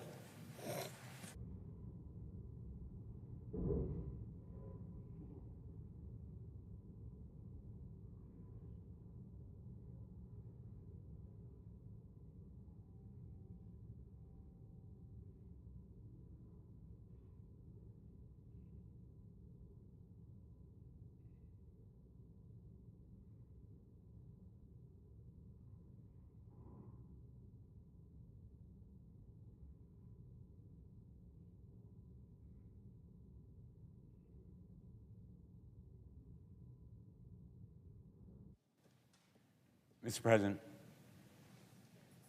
Senator from Connecticut is recognized. Thank you, Mr. President. I want to begin where my wonderful friend and colleague, Senator Whitehouse of Rhode Island, ended in opposing the nomination of Kash Patel to be director of the FBI. I served as United States Attorney as well, and I know firsthand what an investigation and a prosecution can do to an individual's life, even without a conviction. I used to tell my staff the most important thing we decide to do is to start an investigation or bring charges, because that person will be under a magnifying glass, having to defend himself, even if no charges are brought, and to defend himself, even if there's no conviction, and the charges themselves can do irreparable harm to a person's reputation, his finances, his family, his life. We entrust these positions, investigative and prosecutorial, to people who deserve the credibility and reliance that we give them. So the position of director of the FBI or Attorney General of the United States or prosecutors and investigators who work for them are not ordinary positions. Even potentially in certain situations, they are more powerful than a member of the United States cabinet in the impact they can have on individual lives. For the ordinary nominee, any of the defects in character or experience or performance in past jobs would have been disqualifying. We live in a time that is not ordinary. And this nominee is not normal. I've never seen any nominee to a position of significant responsibility that has as many disqualifying factors in his or her background. But I think that one comment about him that strikes me whenever I read it is the full quote from former National Security Advisor John Bolton. Part of that quote has been cited by previous speakers. I want to read the whole quote. Kash Patel's conduct in Mr. Trump's first term and thereafter indicates that as FBI director, he would operate according to secret police chief Lavrenti Beria's reported comment to Joseph Stalin, "Show me the man and I'll show you the crime." Now, very few people remember Secret Police Chief Beria and the terror he caused in carrying out Joseph Stalin's edicts to destroy people's lives, to execute them, to eliminate their families. But the mantra of Beria and Stalin, "Show me the man and I'll show you the crime," make up the crime to fit the man and we will eliminate him. We're talking here about a nominee who has an enemies list. He calls it something different. He calls it government gangsters. And he's on a manhunt for them. Manhunt is his word. He can use different words, but the point here is he is on a mission to use the powers of this office in Donald Trump's name for political retribution against his enemies, against Trump's enemies, against MAGA's opponents. To use these institutions for political retribution is the height of irresponsibility. Even to hint at it ought to be disqualifying, and he has made it explicit in his past writings and his statements and speeches, not just a couple of times. It is a theme that runs through his public comments, that eliminating enemies through the use of prosecution is not only acceptable, but it's desirable. The FBI is a very special agency, 38,000 civil servants, including 13,000 special agents who go after international and domestic terrorism, cyber criminal syndicates, foreign espionage, organized criminal enterprises, including drug cartels, child sexual exploitation, and human trafficking, and many other crimes that affect our lives and the lives of everyday Americans across the country. All different backgrounds, races, religions can be victims of crime that the FBI investigates. And the FBI agents put their lives on the line because pursuing these crimes often puts them at risk from bad guys who may not even know that they're shooting at an FBI agent, but it's somebody pursuing them. They may not know that an FBI agent is operating undercover, and they may be killing him. And so the FBI's work is a dangerous business, but it is for our good and our safety. The American people deserve an FBI leader who is worthy of them. The American people deserve a director of the FBI who will keep them safe and who will make that safety a priority. But in recent weeks, the Trump administration has systematically weaponized and politicized both the FBI and the Department of Justice. On her very first day of office, Attorney General Bondi created a, quote, weaponization working group. Let me repeat that. Weaponization working group. And specifically named targets to be investigated: Letitia James, Alvin Bragg, Jack Smith, All of them have led legitimate prosecutions and lawsuits against President Trump. There have been reports that prosecutors and FBI agents have been reassigned from drug trafficking to do immigration enforcement, from terrorism task forces to immigration enforcement. And the administration has issued allegedly unethical or illegal orders, causing many top prosecutors to bravely resign rather than betray their oaths of office. We're talking about men and women who love their jobs in the Department of Justice and do them well.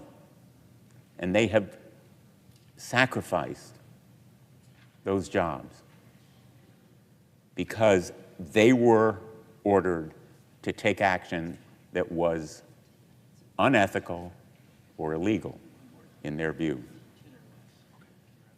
We need now more than ever an FBI director who is trustworthy and devoted to the ideals and values of the Department of Justice and the Constitution above all.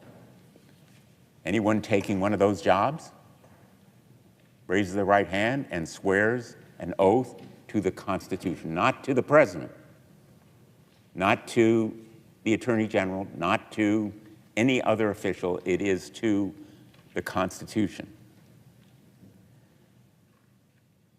Kash Patel is not that person, not the person to have that immense responsibility, most especially at this moment. He lacks the judgment, he lacks the integrity, he lacks the character and competence to be FBI director. Kash Patel's contempt for those agents who put their lives on the line has been clear. He's called them, the FBI, one of the most cunning and powerful arms of the deep state. And there are now highly credible whistleblower reports that he may have directed the purging of senior leaders at the FBI, as well as potentially a mass firing of career FBI officials. Those FBI officials who served professionally with distinction, put their lives on the line, purged as a result of Kash Patel involving himself, in fact, in those decisions, even as under oath, in response to my questions, he said, quote, all FBI employees will be protected against political retribution. All FBI employees will be protected against political retribution. Well, we stood in front of the FBI headquarters this morning.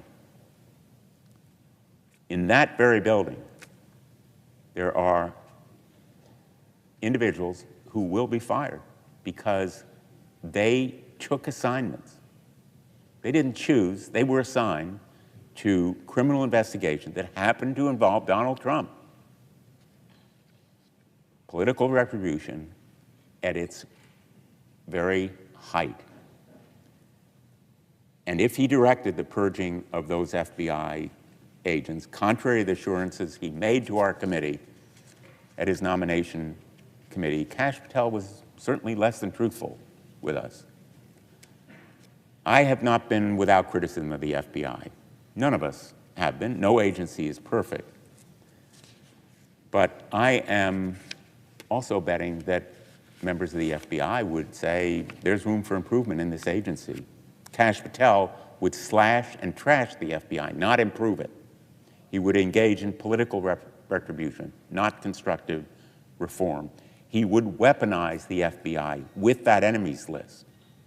He may not say it's an enemies list. He may call them government gangsters.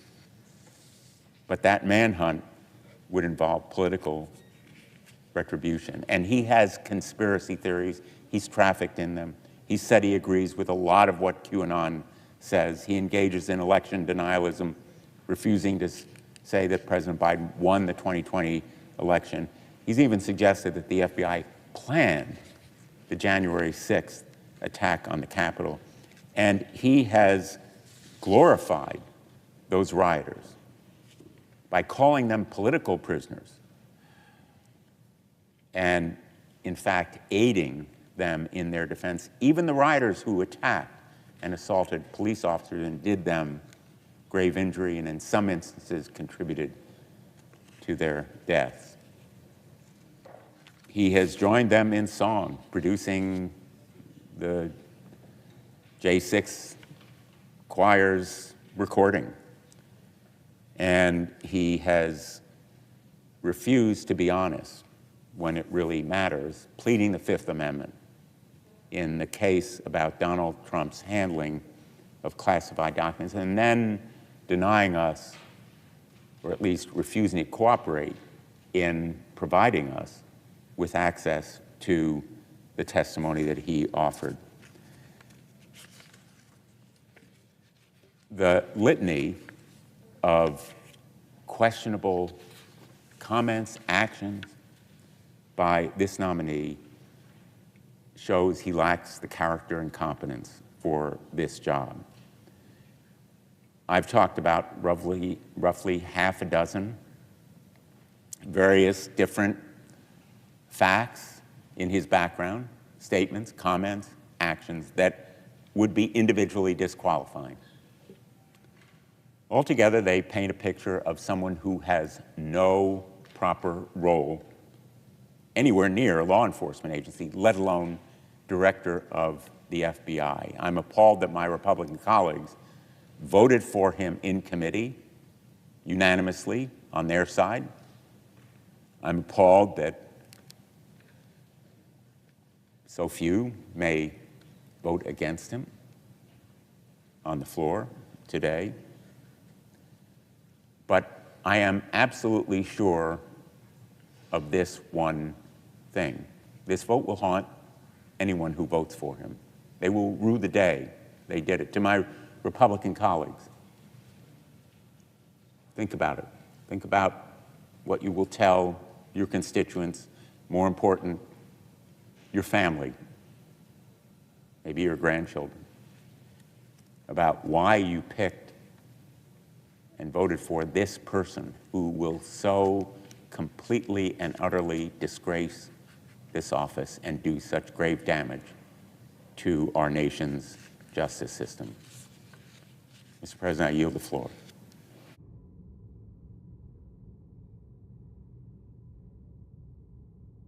President, I ask permission to speak up to 10 minutes. Without objection, Senator from Vermont is recognized. Thank you, Mr. President, and I thank my colleagues for joining me here today. I oppose Kash Patel and believe he is the dangerously wrong choice to serve as the director of FBI. We all have great admiration for the FBI. The men and women there serve our nation, do hard work every day, and for decades they've served as a non-political agency that protects us and defends the rule of law. I believe that Mr. Patel is on a mission to wreck the FBI. It's his own words. He wants to turn the FBI building into a monument or museum to the deep state. You know, I believe that this country and Congress is in the midst of a slow-moving but rapidly accelerating constitutional crisis. This is real, and we can ignore it or see it.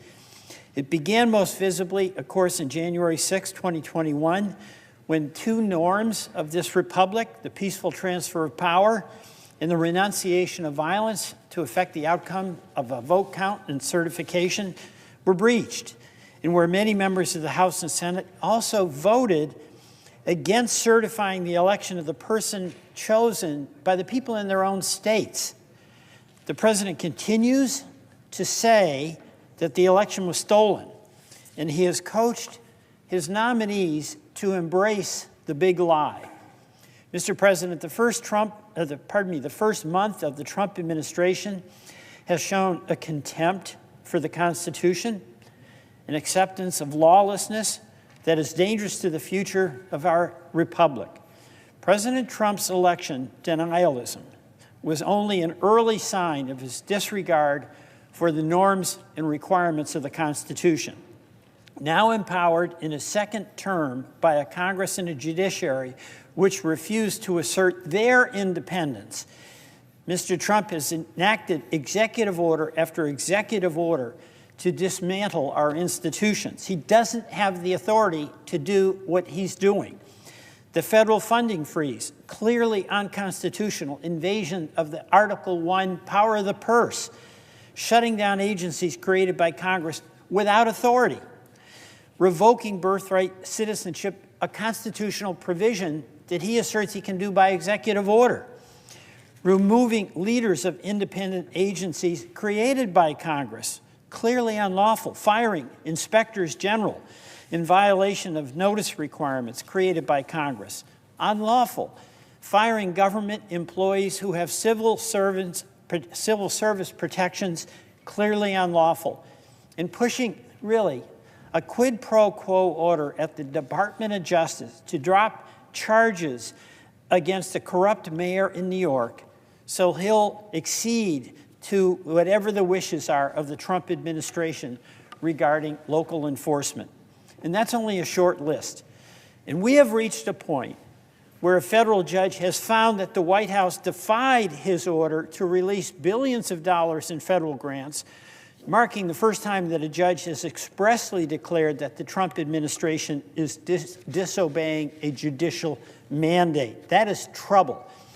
The country is headed into a situation where, in addition to acting without authority, the president and his enablers are indicting, he will defy rulings from the third branch of our government. Vice President Vance has made it very clear what his point of view is on judges. Judges aren't allowed to control the executive's, quote, legitimate powers. And if the courts don't like it, let them enforce it. Of course, under our Constitution, since Marbury versus Madison, the court is the final arbiter of what is legitimate or what is not. And the executive branch must enforce the laws as interpreted by the co-equal branch of government. Mr. President, it is my view that this administration is showing maximum contempt for core constitutional values, including, most importantly, the separation of powers. This is not about what the president's agenda is. This is about his disregard about the limits that apply to each branch of government. And we have a dilemma. There are many in Congress that are fully in support of President Trump's policies. That's his right to pursue them, any member's right to support them. But it has to be that we accept our unique responsibility, each of the 100 U.S. senators, that we have to guarantee that in pursuit of those policies, it is done within constitutional boundaries. That is the glue that has held this country together through thick and thin for nearly 250 years. You know, this is not just talk about civic aspiration. It's a recognition that the separation of powers, that the system of checks and balances, we're custodians of that, each of us here. That the concept of the executive's ambition should be matched with the ambition of the legislature. That's what's held us together through the turmoil of our own history. We have fierce debates about important public policy matters, but what allows us to resolve them, despite intense disagreements, is staying within the guardrails of the Constitution. That process is being threatened directly and aggressively. The president's attack on our Constitution on January 6th has continued to this day. We've witnessed a renunciation of the decision that the American people made in the 2020 election by President Trump's nominees. Many of them who came before us, including Mr. Patel, were unable to simply say who won the 2020 election. They continued the Stop the Steal narrative even 4 years later. And now we have President Trump in his first month in office acting in ways that continues to challenge the constitutional order. I'm voting against Mr. Patel primarily, but not exclusively, because he's clearly an instrument in that effort to continue eroding the precepts of the Constitution on separation of powers. And I urge all my fellow senators, Republican and Democrats, to embrace the responsibility we have to assert our responsibility and authority as a co-equal branch. This is a difficult time, particularly for many of my esteemed colleagues on the Republican side. You may support, as I mentioned, the policies of the president, but we've got to take a look at how he is going about trying to implement them. That really matters. We are all custodians of the constitutional order. I'm regarding what President Trump has been doing in his first month in office as an illegal rampage. It's a rampage of illegality. He's showing a contempt for Congress and a contempt for the United States judiciary. Mr. Patel has signed on to that agenda. He isn't just someone who will be forced to participate in the president's campaign of retribution. He's an active participant. He's got his enemies list. We know this because his own words said what was the FBI doing planning January 6th for a year? No basis for that other than to set up the attack on the good men and women of the FBI. Mr. Patel is the one who created a list of deep state individuals. This is like Russia kind of stuff, half of whom are Republicans in the so-called deep state. And he called it nothing more than a cabal of government gangsters and allies. This is the department he's going to be leading, really. And he's the one who said thank you to President Trump for helping put so many government gangsters in their place. Mr. President, Mr. Patel is not the person to lead the FBI. And my hope is that all of us should consider what Mr. Patel will do. He's going to use the power of the FBI to go after all those in government, those in the media, and those across the country he doesn't agree with. He cannot serve as the next director of the FBI. I yield back. All post-cloture time has expired. The question occurs on the nomination. Do I hear a sufficient second? There appears to be a sufficient second. The clerk will call the roll. Ms. Alsobrooks, Ms. Baldwin, Mr. Banks, Mr. Barrasso.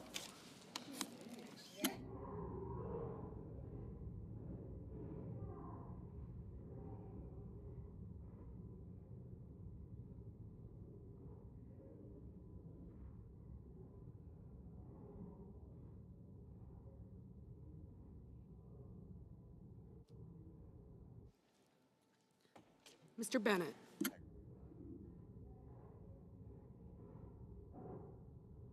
Mrs. Blackburn. Mr. Blumenthal. Ms. Blunt-Rochester. Mr. Booker.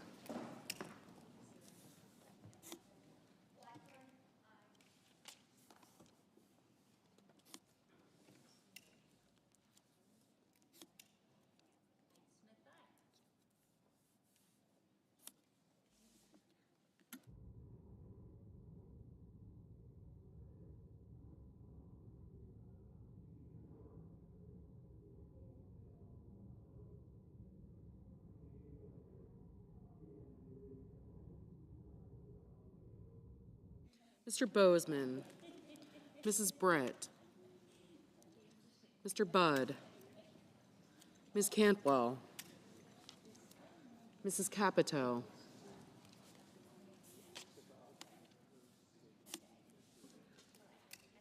Mr. Cassidy, Ms. Collins, Mr. Coons, Mr. Cornyn, Ms. Cortez Masto, Mr. Cotton, Mr. Kramer, Mr. Crapo, Mr. Cruz, Mr. Curtis, Mr. Daines, Ms. Duckworth,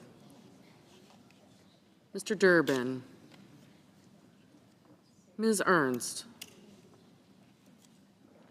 Mr. Fetterman, Mrs. Fisher, Mr. Gallego, Mrs. Gillibrand,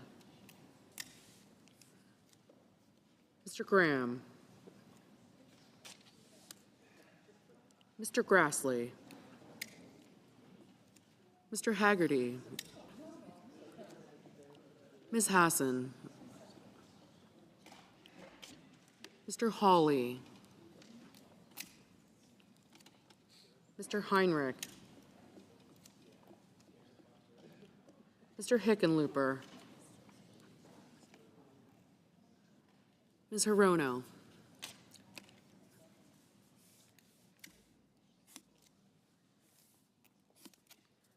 Mr. Hoven, Mr. Husted, Mrs. Hyde-Smith, Mr. Johnson, Mr. Justice, Mr. Kane,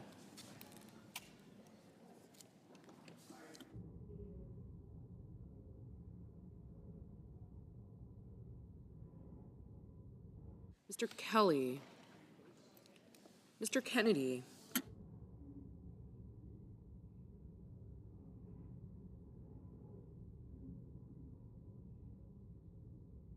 Mr. Kim, Mr. King, Ms. Klobuchar, Mr. Langford, Mr. Lee, Mr. Lujan, Ms. Lummis, Mr. Markey, Mr. Marshall, Mr. McConnell, Mr. McCormick, Mr. Merkley, Mrs. Moody,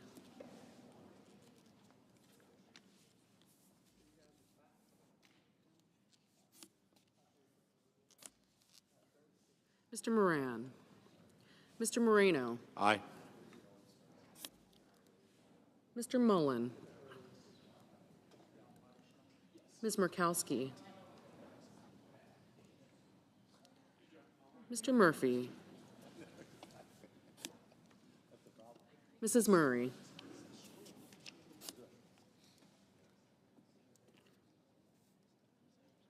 Mr. Ossoff, Mr. Padilla, Mr. Paul, Mr. Peters, Mr. Reed, Mr. Ricketts, Mr. Risch, Ms. Rosen, Mr. Rounds, Mr. Sanders,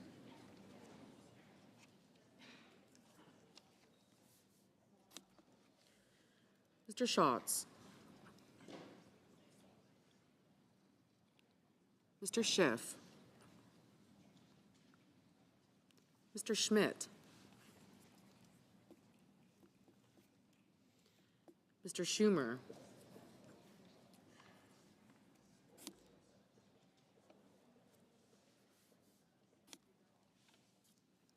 Mr. Scott of Florida, Mr. Scott of South Carolina, Mrs. Shaheen, Mr. Sheehy, Ms. Slotkin, Ms. Smith, Mr. Sullivan, Mr. Thune,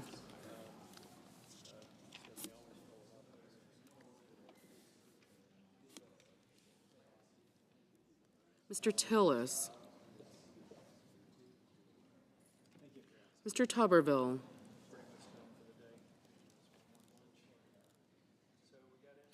Mr. Van Hollen. Mr. Warner. Mr. Warnock. Sir.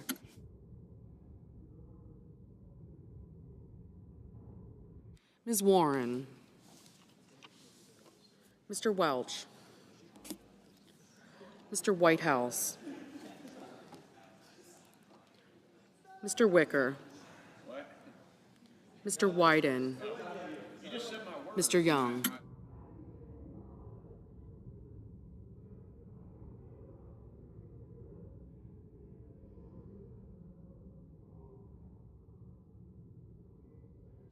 Senators voting in the affirmative: Banks, Barrasso, Blackburn, Britt, Budd, Cassidy, Cotton, Ernst, Grassley, Haggerty, Hawley, Hyde-Smith, Kennedy, Moreno, Paul, Schmidt, Scott of Florida, Tillis, and Young.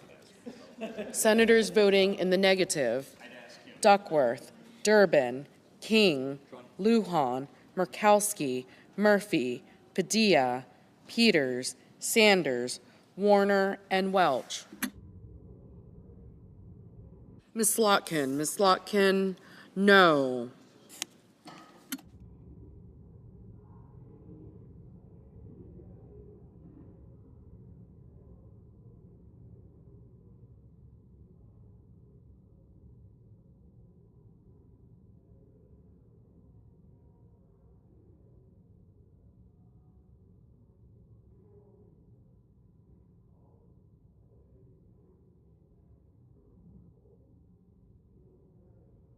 Mr. Sheehy, aye. Mr. Schatz, no.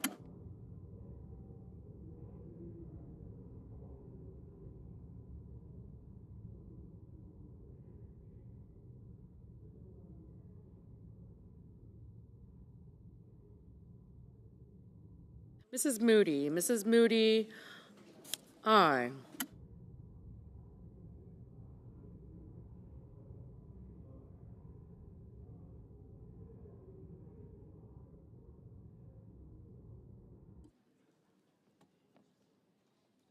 Mr. Crapo, aye.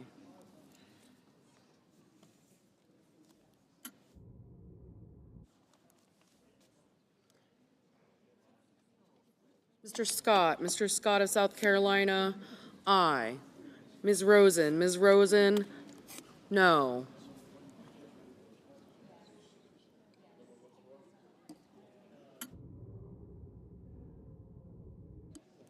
Mr. Tuberville, aye.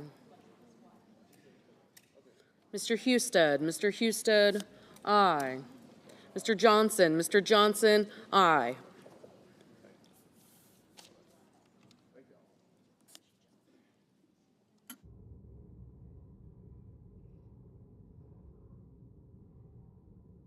Mr. Risch, aye.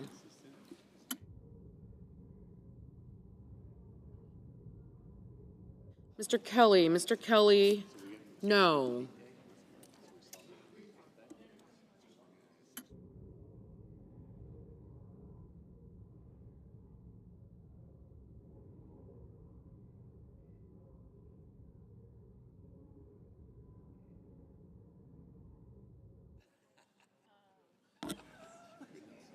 Mr. Ricketts, aye.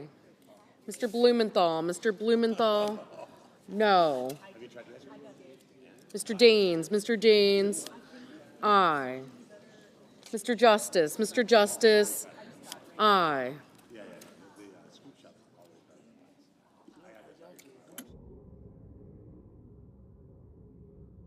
Ms. Cantwell, no. Mr. Graham, aye. Ms. Collins, no. Mr. Marshall, aye. Ms. Lummis, aye. Mr. McCormick, Mr. McCormick, aye.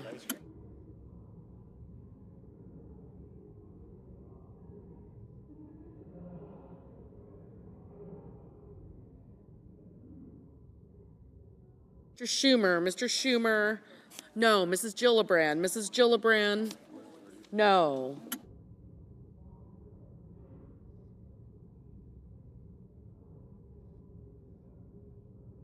Mr. Sullivan, aye.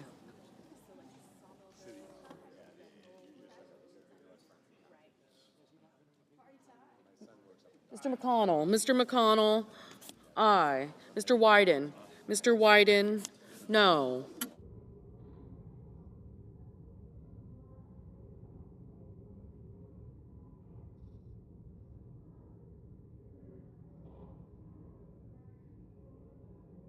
Ms. Alsobrooks, no. Mr. Kramer, aye. Ms. Blunt Rochester, no. Mr. Kim, no. Mr. Merkley, no. Mr. Langford, aye.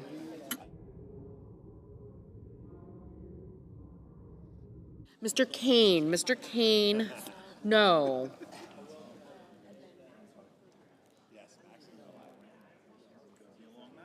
Mr. Warnock, no. Ms. Hirono, no.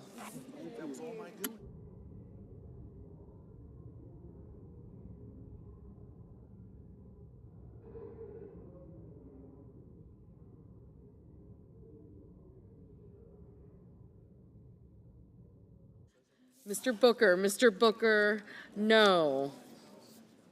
Mrs. Murray, no. Mr. Heinrich, no. Ms. Cortez Masto, no. Mr. Rounds, aye.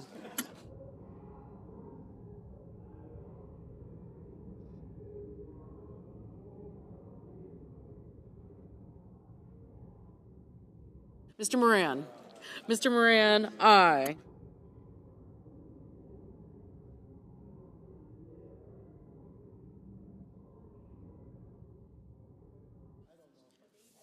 Mr. Reed, no.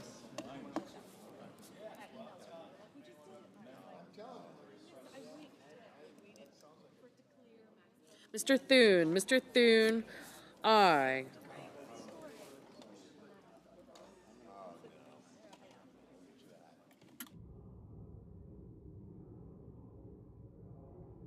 Mr. Cornyn, aye.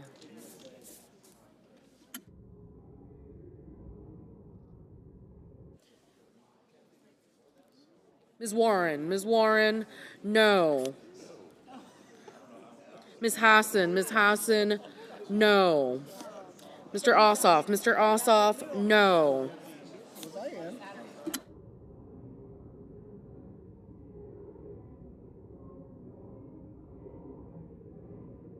Mr. Fetterman, no.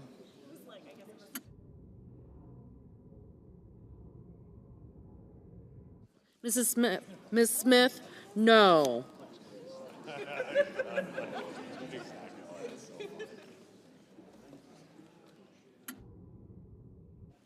Mr. Van Hollen, no. Mr. Markey, no.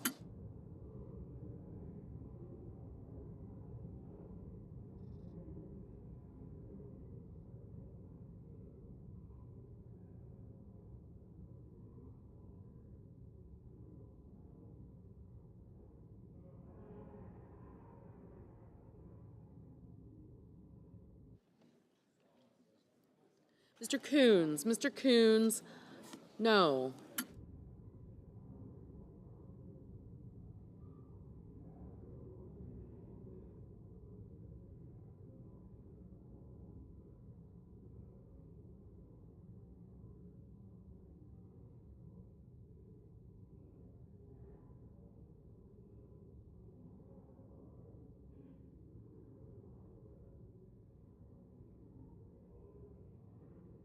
Ms. Baldwin. Ms. Baldwin, no.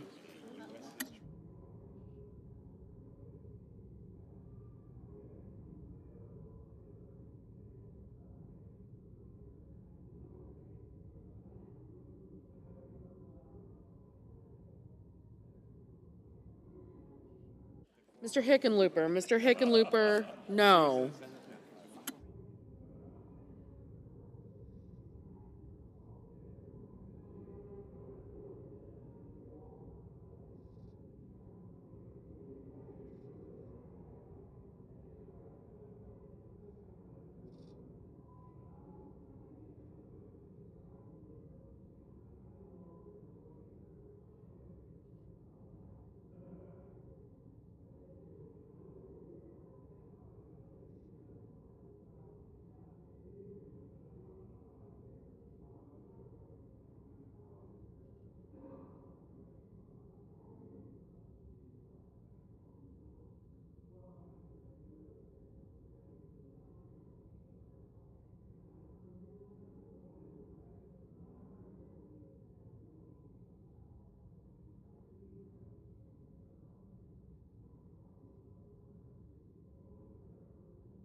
Mrs. Shaheen. Mrs. Shaheen, no.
Mr. Bozeman. Mr. Bozeman, aye.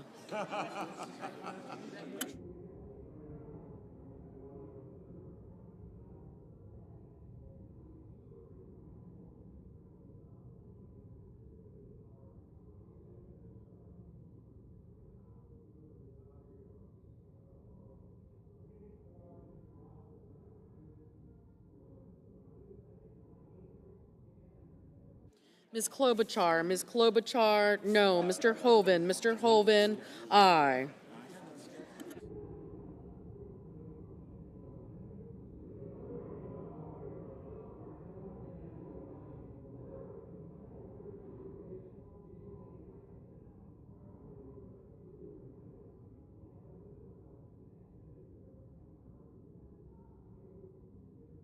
Mr. Schiff. Mr. Schiff, no.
Mr. Bennett. Mr. Bennett, no. Mrs. Capito. Mrs. Capito, aye. Mr. Wicker. Mr. Wicker, aye.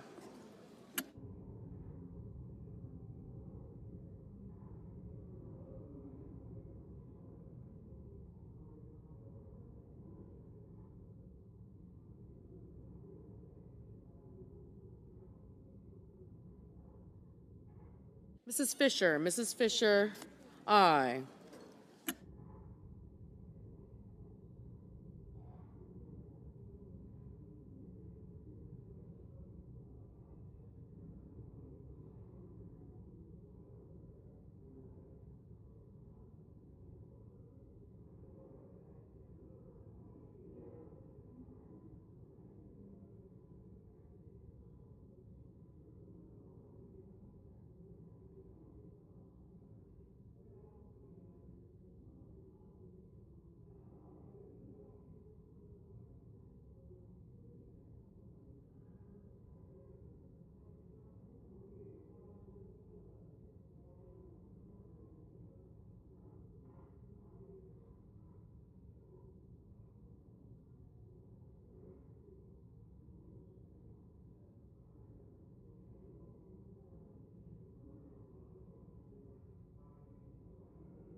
Mr. Cruz. Mr. Cruz, aye.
Mr. Mullen. Mr. Mullen, aye.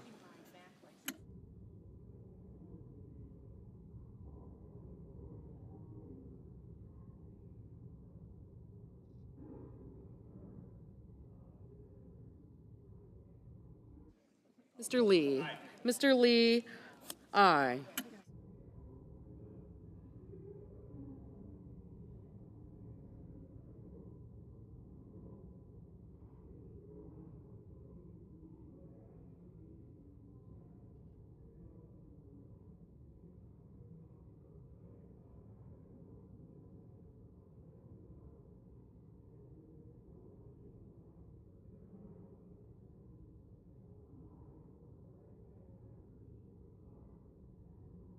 Mr. Gallego. Mr. Gallego, no.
Mr. Curtis. Mr. Curtis, aye.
Mr. Whitehouse. Mr. Whitehouse, no.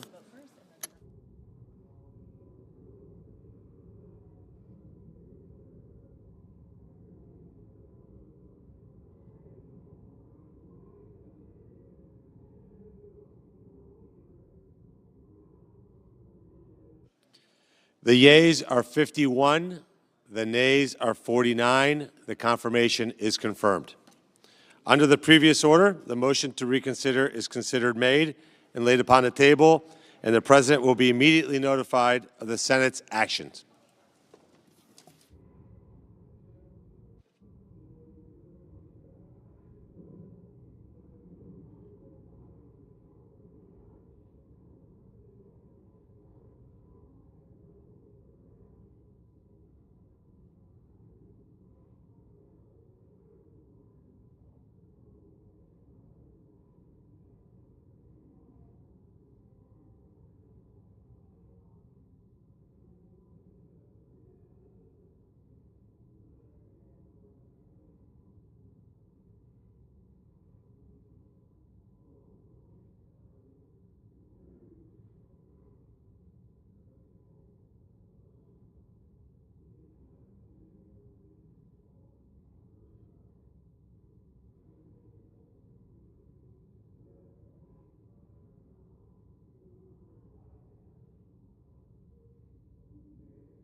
I recognize a senator from South Carolina. Thank you very much to my colleagues. We'll soon be starting what is commonly called a vote-a-rama. If you've never been in one, it's okay.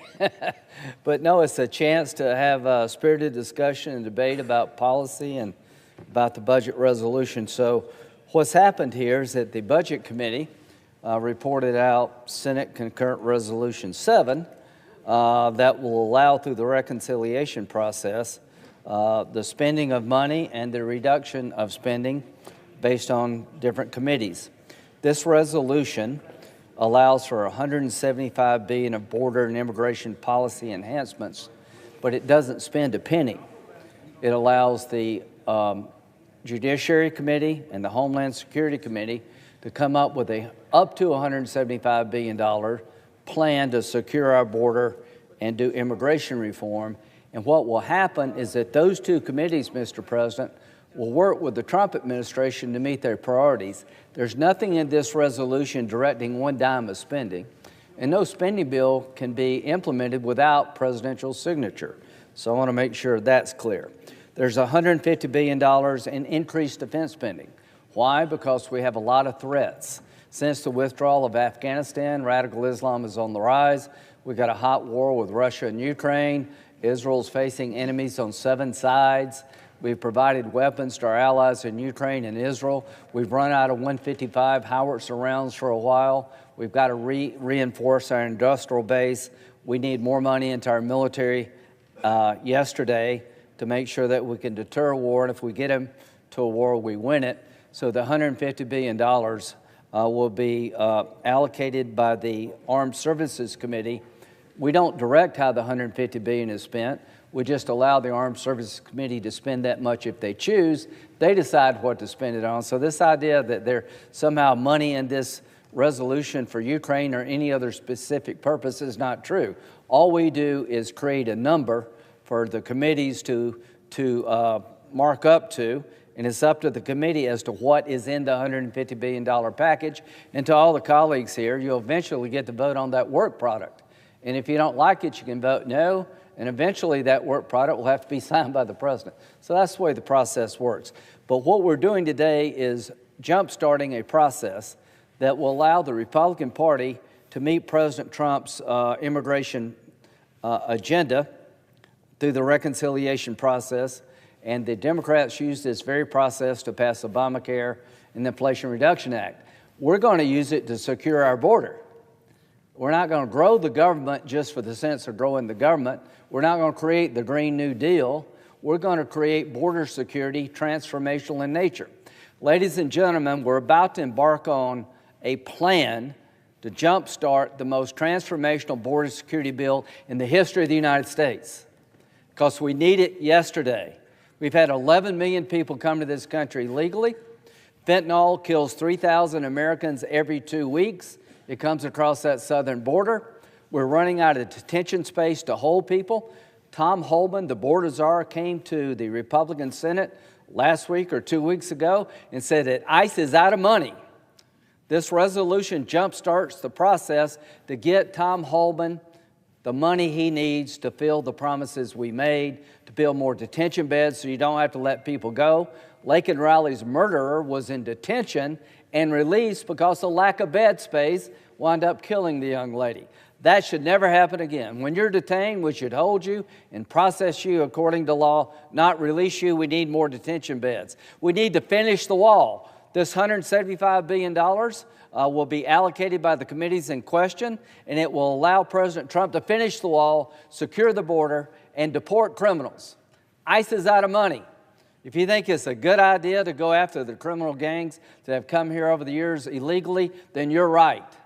To my Democratic colleagues, you should be working with us, not against us. Everybody should want to clean up the mess of the last 4 years. Everybody should want to go after criminal gangs. Everybody should want to secure the border because it's a national security nightmare. And nobody should want the dilemma of a nation having to let somebody go who could potentially be dangerous because you have no place to put them. This $175 billion will allow the most transformational border security bill in the history of the country at a time of great need. The $150 billion will be allocated by the Armed Services Committee. They'll decide what to spend it on, but there's a lot of modernization we need of our nuclear triad fleet. We need more weapons.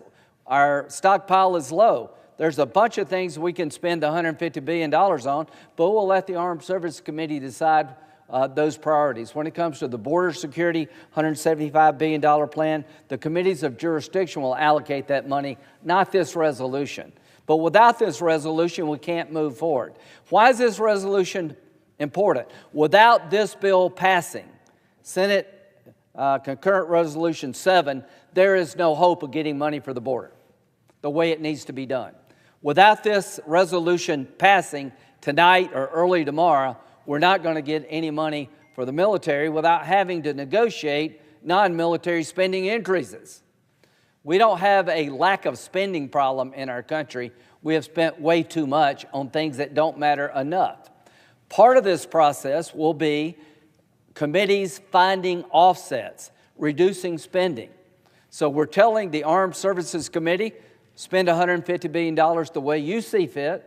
We're telling 2 committees to spend $175 billion to secure our border, and we're telling 7 other committees, find savings inside your committee to offset the spending we're creating in this bill.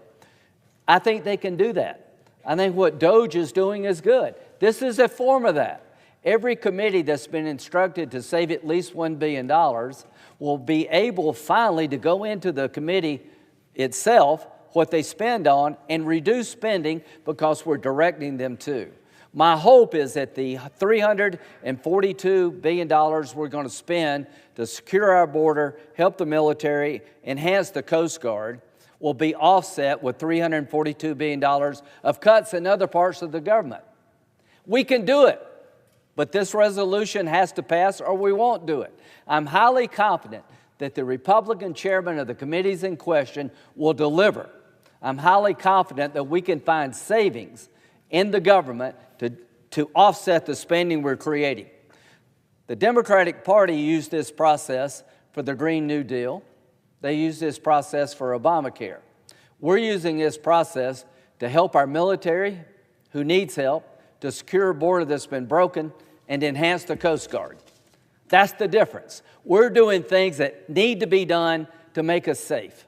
3,000 Americans die every 2 weeks because fentanyl comes across the border. We're going to fix that. Since President Trump's been in office, border crossings have gone down by 90%. We want to reinforce its success. We want to finish that wall. We want to make sure we never release another person in this country because we don't have a bed. We're going to make sure that the criminal gangs keep leaving, not staying, because the ICE doesn't have enough money. Why are we doing this? Because Tom Homan and Mr. Voigt, the head of OMB, told us 2 weeks ago we're out of money to finish the job that President Trump started. To my House colleagues, I prefer one big, beautiful bill that makes the tax cuts permanent, that does the things we need to do on the border and with our military, and cuts spending. I wish you all the best. I prefer what you're doing to what we're doing, but we got to have a plan B if you can't get it done soon. What is the Senate doing? We've decided to front-end load security. We want to cut taxes.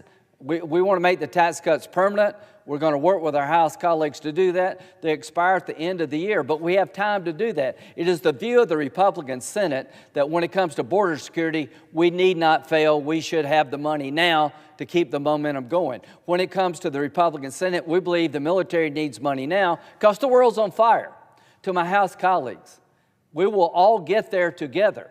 If you can pass the one big, beautiful bill that makes the tax cuts permanent, not 4 or 5 years, then we'll all cheer over here.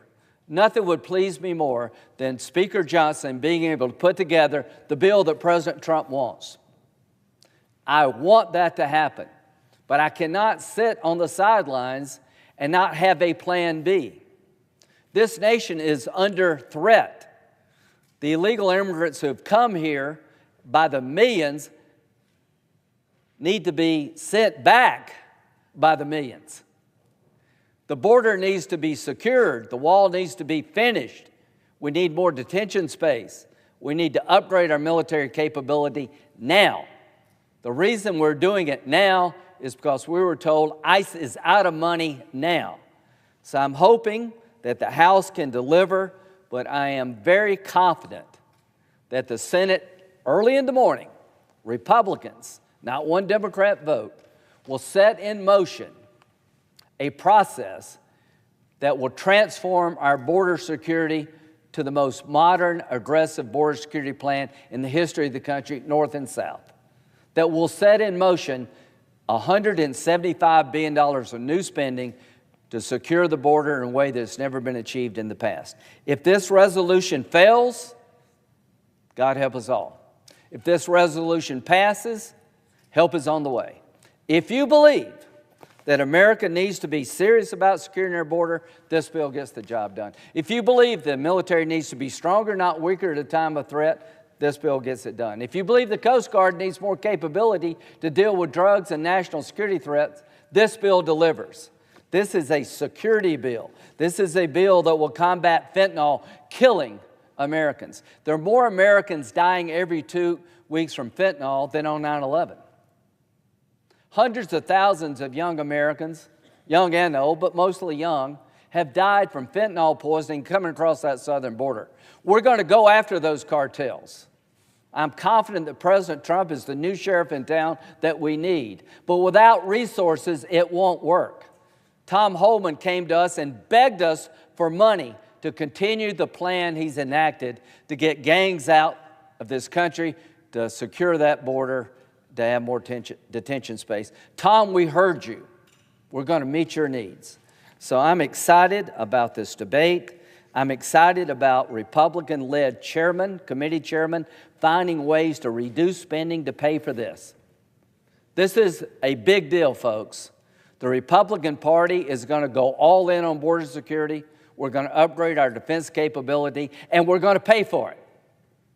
Anybody at home ever had to pick between two things? You couldn't be everything, you couldn't have it all, that you had to spend because your child got sick or hurt, and you had to cut somewhere else because there wasn't enough money to do both. We're going to set priorities. If you have a sick child or something bad in your family happens, that goes first. That means you have to pinch somewhere else, except in Washington. Well, that model's over. We're going to start a new way of doing business. We're going to spend on things that need to be done and should be done by the federal government to keep us safe, and we're going to offset it by reducing spending in areas not as important. I'm excited about this process. I urge my colleagues to come down on both sides of the aisle and participate in this debate. This is what I was elected to do, I think. Make America safe and prosperous, and do it in a fiscally responsible way. The idea that we're going to actually offset spending is a great day. We're going to deliver. This is going to go into the night. Our Democratic colleagues are going to have a chance to offer a lot of amendments to our approach. And they will want this and they will want that. But what breaks my heart is they don't see the value in what we're trying to do. Every American should want more money into DHS to secure our border. Every American should want more capability in the hands of the military at a time of great threat. But we can't get there. We can't reach common ground on those issues. So we're going to use the process they used. They used the process to create Obamacare, the Green New Deal, the Inflation Reduction Act. We're going to use that very same process to make the cartel's life miserable, to go after criminal gangs, to finish the wall, upgrade the capability of the Coast Guard, and make our